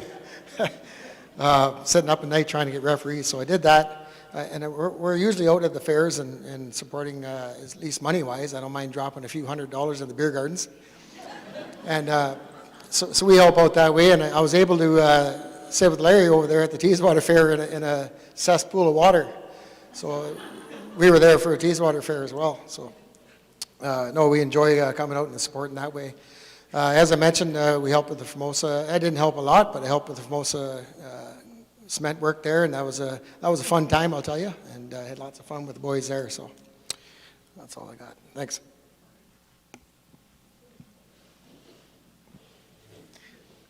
Wow, this is a tough one for me. So locally, I've been here 15 years, and yeah, they see me at blood donors, and thanks to Mike, I've been curling and for Mildmay, and but I participate with Saugeen Nature and Bruce Gray Woodlands. I've had experience on the executive there. But before that, going way back, I was on different commodity groups when I farmed, helped start farm safety in Lambton County. I've been on different municipal committees. The most impressive one was Committee of Adjustment for 15 years. I've collected for Heart and Stroke, and I was on economic development for Kent and Lambton counties, but that's not here.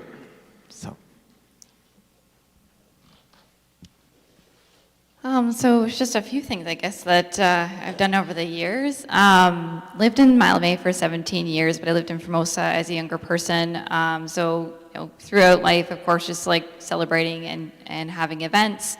Or attending events, homecomings. I had a special birthday party at Harley's in Mildmay. It was a great time. My husband organized that. It was wonderful.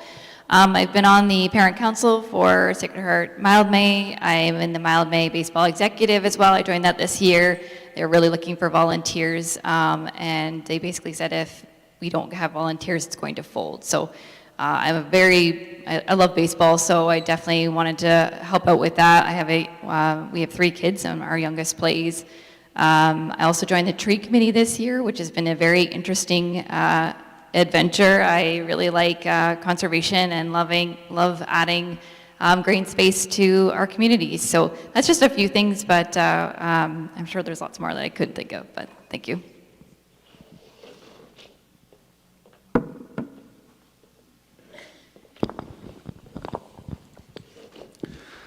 Nigel again. Currently, I'm a volunteer and the chairperson with the Belmore Chamber of Commerce, also the volunteer treasurer with the Belmore Arena Board. I helped with camping and bartending activities at the Formosa Homecoming this past summer. And for many, many years, I've helped Wayne and Wendy with trackside events at the Teeswater Ag Society Fall Fair. Recently helped with the chicken dinner fundraiser as well at the Ag Society Fall Fair. That was a lot of fun. I see Ryan sitting in the crowd here. I haven't with campaigning commitments, I haven't volunteered for any committees, but I've put my hand up to help with the upcoming Mile May Homecoming as well. At the church in Teeswater, Sacred Heart Church, I'm a lector. I read scripture in church on Sundays as well. Last winter, I helped build the outdoor skating rink at the Belmore Community Center when we couldn't have ice inside. And one last thing, I'm also a regular blood donor as well. So I try hard to help with volunteering. We'll let that extra time slide for equipping up for blood donors. So yeah. Over the years, I've helped with various children's programs. I've also organized and led a teen choir drama team program that spans several municipalities. We've been involved in local 4-H sheep clubs, hosting events. Our kids are part of the events and helping to lead some of the events. Also, while we were homeschooling with other parents, I organized many events, trips, and learning co-ops. And most recently, I was the spokesperson for Protect Our Waterways.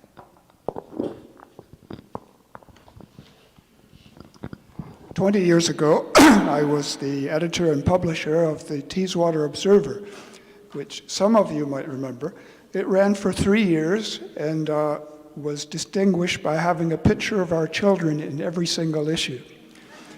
I covered council for 3 years during that time, and it was very interesting. But I remember thinking very clearly, don't ever run for office. And now it's happened. I was a member of the Teeswater Highlanders pipe band for 20 years, and I would have piped in the dignitaries tonight, except we are the dignitaries. I've been a tutor at Hillcrest School, a volunteer tutor, and I've helped out with the old boys last time, organizing what we called the Millennial Mile or something like that. It was a mile race, and very successful. And other than that, I've just been a citizen of Teeswater, and for the last 33 years.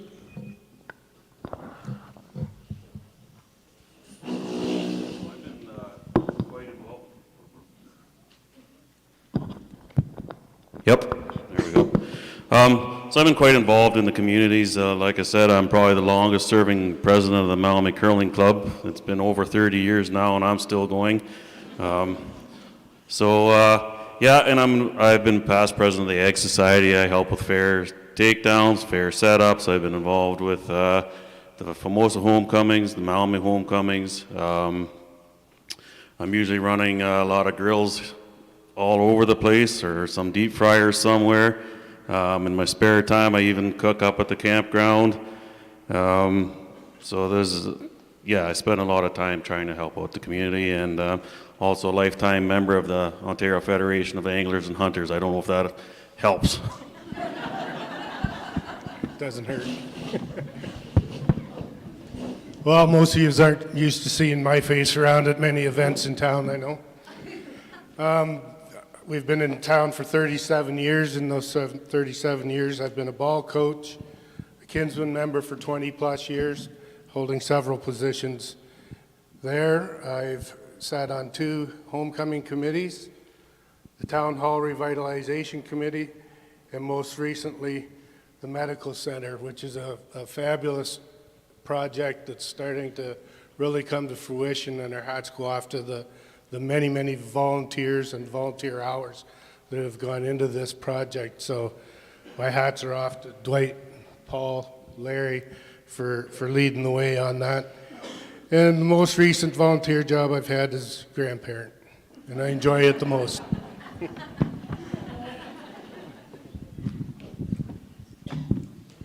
I was Catholic Women's League president for 3 years, and then all kinds of positions before that. What I did, I was in the executive of the Huron Perth Women for Agriculture, and in the board for 5 or 6 years. We were hosting students, ag students from overseas for several years. We, like other international students, through the 4-H Society, that we, from different countries, we had year after year. I was always active in the school system, elementary school system, high school system, where they needed a parent for driving or extra help in the sports team. I always put my name in, volunteered for dances, suppers, you name it. Vacation Bible school this summer. I helped out for a couple days, and I signed up as volunteer at the Spook House. I didn't do any dancing. I've done a number of things. I was president of the Bruce County Cattlemen for 10 years, 2 of them as president during the height of the BSE. I sat on an Ontario Beef Committee looking for alternative ways to market cattle. I've done judging in 4-H competitions. I've provided trucking for the kids, whether it be beef cattle, dairy cattle, or horses, hauling their animals to different shows and hauling them back home again. Provided free trucking for young farmers that started out and needed a hand up, not a handout. Provided free custom work for farmers, same way in their first year of farming to help them out. I've assisted with the Malamee Rotary Club when asked for various events, provided my tractor and things like that wherever I could help. And one of the most enjoyable things I do now is, as Mike said, I take my grandkids fishing. So there's nothing more enjoyable than teaching kids how to lie. And about the size of the fish, and we got to come up with that good story to tell when we get home. So. Well, since I was 23, I have been in the trucking business. Now, as a lot of you know, that is a lot of odd hours. You go and the phone rings, you have no control over that. And of course, the farmers have no control. And they sell a load of cattle, it has to go whenever the plant wants it. So I also, through that time, I did donate to many projects. But once I got older and I started cutting back in business, I thought I'd better step up to the plate. And I was a councillor for 4 years, and then I've been the mayor, to pay back for all the support that I have got to be successful. And now I am going to do as much as I possibly can and have to try to make this community better than it is. Thank you. Okay. That brings us to the end of the portion with questions from the floor. So we're about to go into the, excuse me, the last portion of the evening, in which you're each going to be given a minute to give your closing statements to the crowd. One thing I would add, and we'll start at the end again with Audrey. One thing I would ask each candidate, just say your name and the position you're running for one more time. I know we're going to get a couple quips by the time it gets to this half, but make sure that everybody knows what your name is and who you're, and what position you are running for. So once again, my name is Audrey Bross. I am an acclaimed counselor for Mile-May-Carrick. So I'd like to start off by thanking the organizers for the event. I hope you all were more informed this evening on your South Bruce candidates. Voting should never be taken for granted. There are still many leaders throughout this earth who feel that everyday people just like us should not be afforded this right. So please use your vote next week. Use it for the candidates that give you a voice. Vote for positive change within our community. We have a beautiful natural landscape and so much to be grateful for in this area, and I would like to see it thrive. And follow your heart when you vote. What will truly benefit South Bruce in the long term, not just the short. Generations will review our history and what happens in the election. That is how important it is. So please don't think for a minute it is any less than that. Use your voice and vote. Thank you.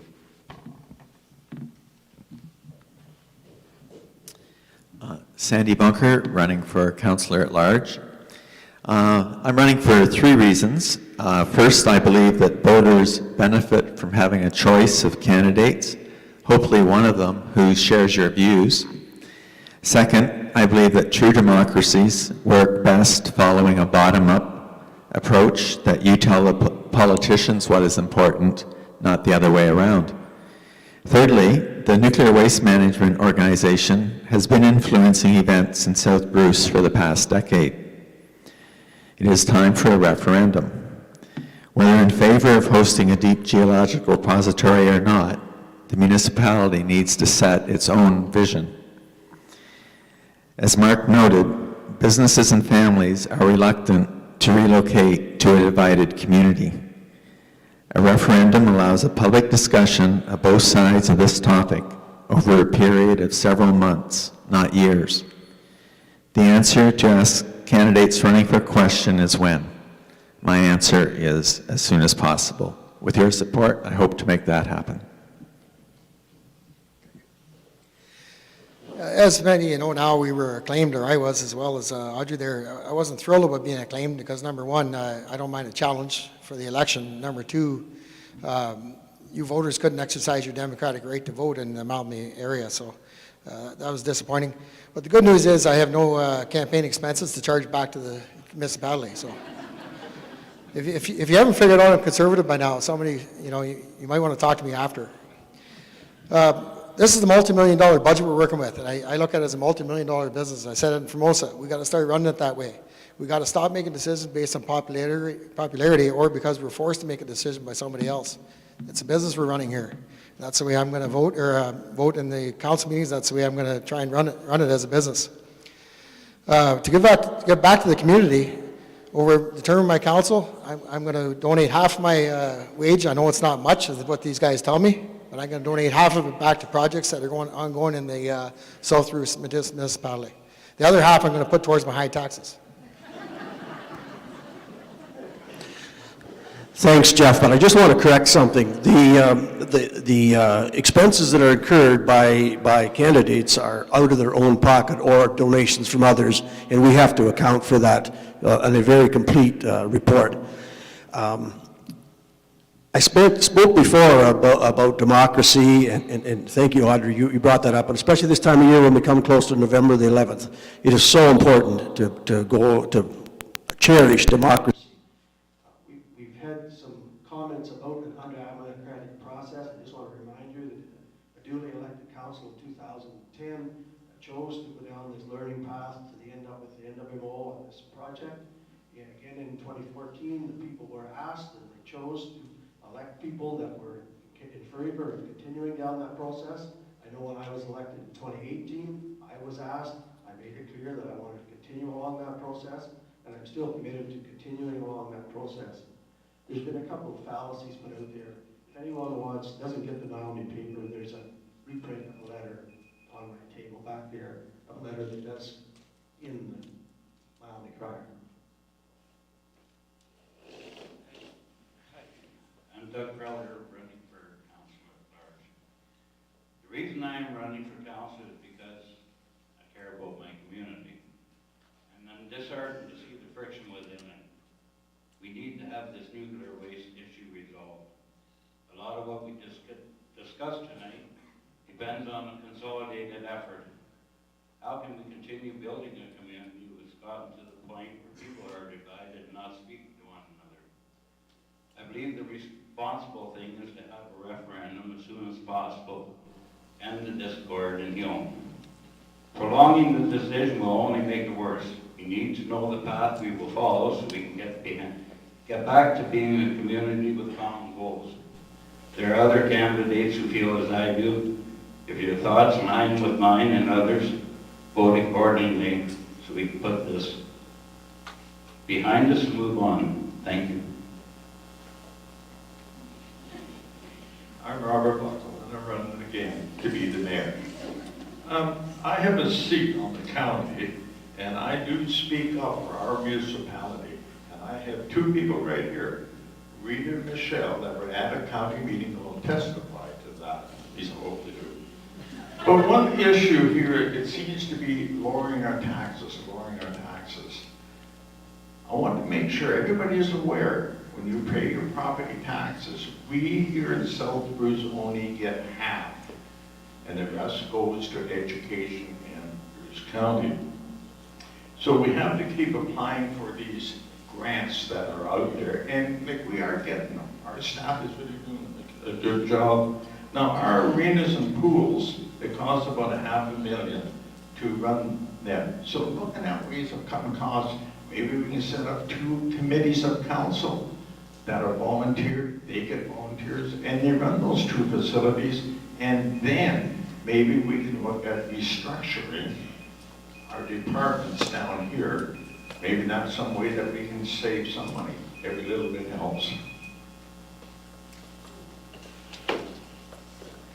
Mark Getz, and I'm still running for mayor. I'll continue to be a strong voice for the people of South Bruce.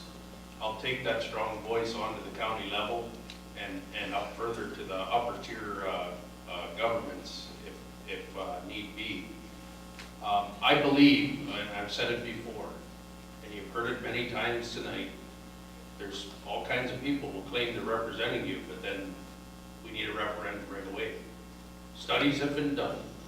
Everybody's had the opportunity to participate in those studies, and those studies told us the majority of the people wanted a referendum, but they wanted all the information to make an informed decision first. So the only fair way to do it is to honor that. The ones that are ready to say no can still say no down the road. The ones that are ready to say yeah can say yeah down the road. But the greater majority have told us they want more information. In a democratic process, that's the right thing to do. Bring democracy to its finest. And I'll make sure that that happens if I so win your vote. And I'd appreciate that on October 24th, that actually you can do it a week ahead if you want. I respectfully ask for your support to be mayor. Thank you. I'm Rita Grohl, still running for mayor. Thank you, organizers, for live streaming the meeting on YouTube, and that is an example that council should follow for all its meetings. And Mark Getz, where do you find that evidence? Can you show me that evidence that it says people want to be more informed? It's in huge numbers. It came out in a study. We wanted a referendum, but it's nowhere stated in that study that we have to wait and be informed more. So please show me that. I'm an open book. We need our own process here in South Bruce. It's not NWO's process, or for the official plan, it's Bruce County's process, or for the referendum, we wait until Saugeen or the nation makes the decision. No, we need to have to have ownership in South Bruce. Thank you. Mike McDonough, my goal as your representative has always been to ensure our municipal funds are divided equally and fairly, and that they are going towards the needs identified by our community members, while also relying on our capable municipal staff to identify, analyze, and report on any limitations or regulatory requirements that we must meet. I've always believed in setting goals and working together to accomplish those goals, and that has always been my approach with council, staff, and public since the first time you put your trust in me as your councillor. It has been a pleasure and an honor representing Teeswater, Colorado, as a member of council for 12 years. Some of the joys come from seeing how our communities have progressed and seeing the young families and locals investing here and starting businesses. We need to see more of this. I appreciate all of your support over the last several terms that I have served you, but more importantly, I appreciate your support through what has been a difficult couple of years. I respectfully ask for your vote so that we can build a great future together as a united community. Mike Neeson, Councillor at Large. Like I said, I spent 2 terms on council. I'm seeking my 3rd. I've gained a lot of experience. I understand the procedure going forward as far as the budgeting process and everything else. I like to think I bring a level-headed, common sense approach to the table every time I sit down in there, and I'm going to continue to do that for the taxpayers. So I appreciate your consideration on the 24th.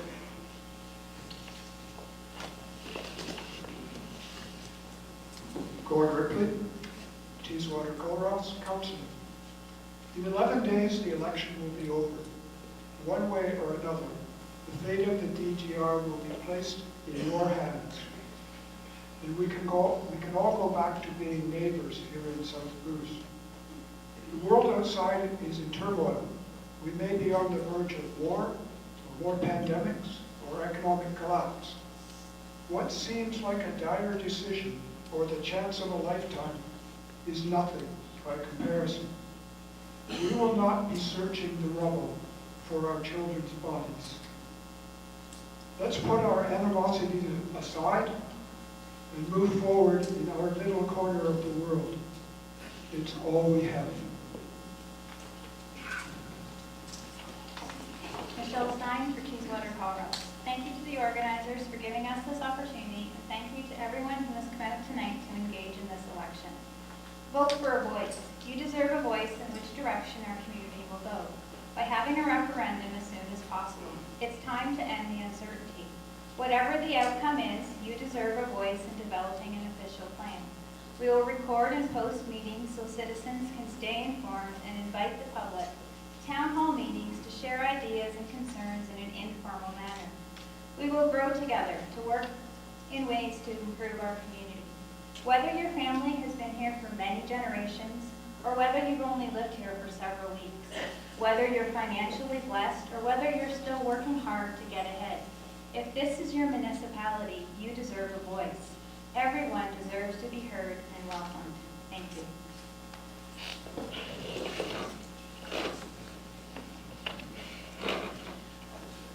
Nigel Van Dyke, and I'm running to become your councillor at large.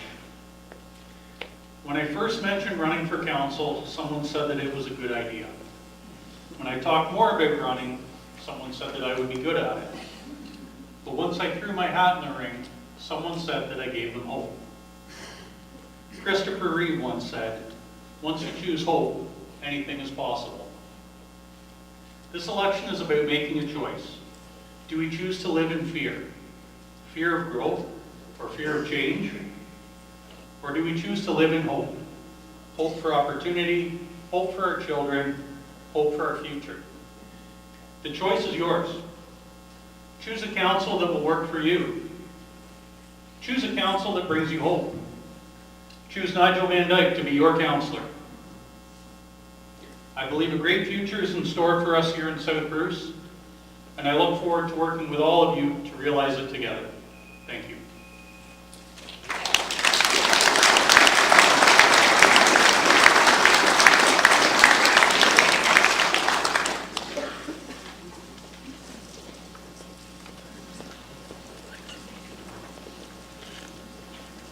Thank you very much to all the councillors. I would like to say maybe one more round of applause for all of the putting their hands forward and stepping up.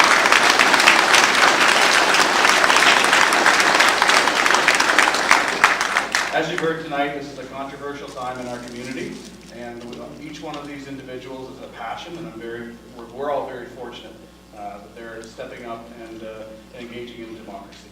So thank you. Wendy would like to say a few words.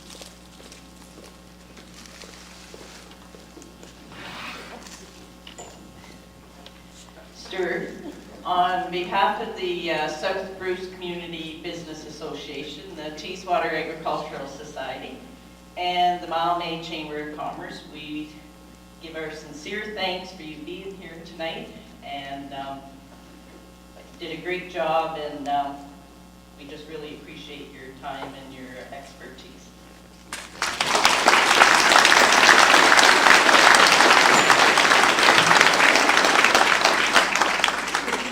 Thank you again, everyone. If you haven't already, make sure you're on the voters list. Voting starts on the 17th, runs to the 24th. Online, by phone. I'm not sure if there's other options. Nope, that is it. Thank you. For my wife for shaking her head. She's really good at that. Well, again, that's it for the night. One more. I want to thank you, the audience. You were all just a perfect audience, a great audience, and we know that there's a lot of passions in this room. So appreciate you keeping them in check and listening to what was here to say.